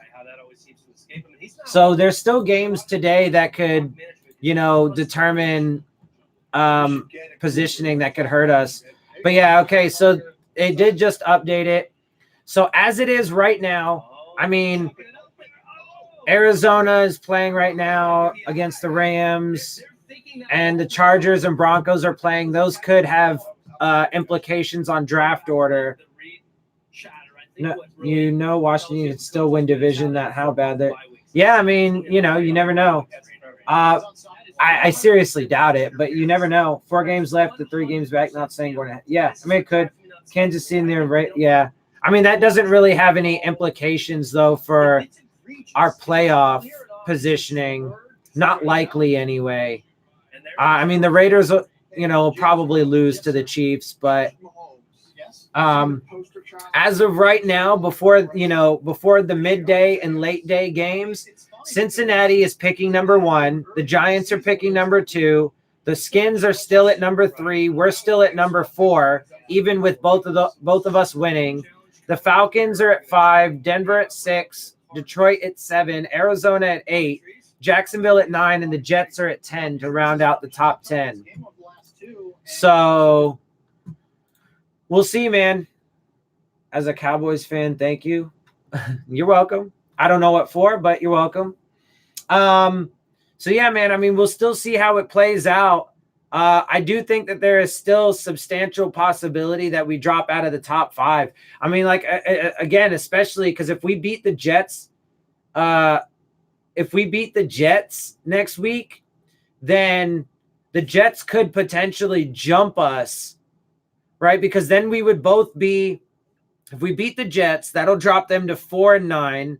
We'll go to 4-9. We'll advance to 4-9. So we'll have the same record, but we'll obviously have the tiebreaker over the Jets. So they should jump us if we beat them next week. And we could easily fall out of the top 5. So, yeah. All right, guys. Well, look, I do got things I got to get to today. I actually got to work a bit today and stuff, and I got to eat right now, and then I got to get to work. So I'm going to get up out of here. As you know, like I said, you guys should know tomorrow is when I'll do my post-game video. I'm going to rewatch the game, take notes, blah, blah, blah. I'll make my video tomorrow. It's it's obviously going to be a fun one because we got look, the 4 areas. Can we get a win? We got the win, baby. How competitive were we? Well, we were damn competitive the entire game. And the coaching staff actually deserves a lot of credit for that. For the first time ever, they actually deserve a ton of credit for that. There was still some bad calls by them, like the onside kick in the second half. But who cares? Who cares? Because they definitely have a lot that goes in their favor, and we got this W. And then as far as injuries go, trending down just a little bit because Kalen Ballage got hurt. But that doesn't obviously really even hurt the production of the team. In fact, that probably helps the production of the team because Patrick Laird is definitely better and Myles Gaskin is certainly better. He hasn't done a lot, but he's certainly better to this point statistically. And, Ballage potentially is going to end the season as the worst running back like in NFL history, which, that sucks, but it is what it is. And then, what's the last one? Bright spots. Oh, there were tons of them, man. Nick Needham, Sam McGuavin had some moments. Devontae Parker dominated, like truly dominated today. Albert Wilson had some production. Patrick Laird, Mike Gesicki, Ryan Fitzpatrick.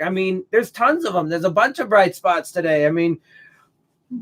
Bright spots everywhere. So it's going to be a good one, man. It's going to be a fun one. We got this W, man. We got this W. I'm still, again, at the end of the day, I'm still pretty confident that this front office and coaching staff is going to fuck it away. We could get a win over the Jets. Dude, if we get a win over the Jets next week, and then if we can manage to beat the Giants and if we beat the Bengals, that's still a lot that needs to happen, but that's another 3 wins, right? We would definitely drop out of the top 5, potentially out of the top 10, depending on what happens with the Steelers and the Texans. Those picks are looking to be at least mid-teens, if not, somewhere between mid-teens to mid-20s. Currently, they're both in the 20s, early 20s and mid-20s. But we'll see, man. We'll see. And so my point with that is then I could definitely see this organization trading away a bunch of draft capital to go up and draft a quarterback because, Stephen Ross is just so cravenly desperate for a quarterback. So, but we'll see. Again, they could prove me wrong and whatever. There's still time. Yeah, hey man, the Hail Mary, it was a last ditch attempt. I was super stoked that we actually got an interception on it though to pad the stats a little bit. That was cool. But yeah, man, so obviously all that stuff is yet to be set in stone, so we'll have to wait and see how it plays out, man. But right now I'm gonna soak this in because it was exciting, it was fun, there were so many good things. And I am gonna soak this in, and then we'll take it 1 week at a time, man. Next week's gonna be the same thing. Are we able to win? How competitive are we? What's the status on injuries and status on bright spots, and then we'll go from there. All right, guys, I'm gonna wrap this up. I appreciate everybody that jumped up in here. I appreciate any new subscribers. Definitely, much love, much appreciation to y'all. Definitely, share my channel and stuff. I really appreciate that as well. Help it grow. I'm trying to get it up to the 1,000 subscriber mark. Cause once I get it to that point, and hit the monetization, requirements and stuff, I can start doing more with my channel and everything. Obviously, it would then become, an additional, form of income for me. And unfortunately, I work a lot, but don't make the most money. So that would certainly help. And then I can do more, hopefully for the channel, invest in it more, do more, and make it better for you guys. So I might do, if I do watch the game tomorrow night, I might consider live streaming it, the Seahawks and Vikings game. So, I might be around for that. We'll see if I end up watching the game or not. It just depends. Yeah, anyway. All right, guys. Well, I appreciate y'all. Like I said, I'm going to get up out of here and be on the lookout for my post-game analysis video tomorrow. And all right, y'all. What a win, man. What a win. I'll see y'all soon. Fins up.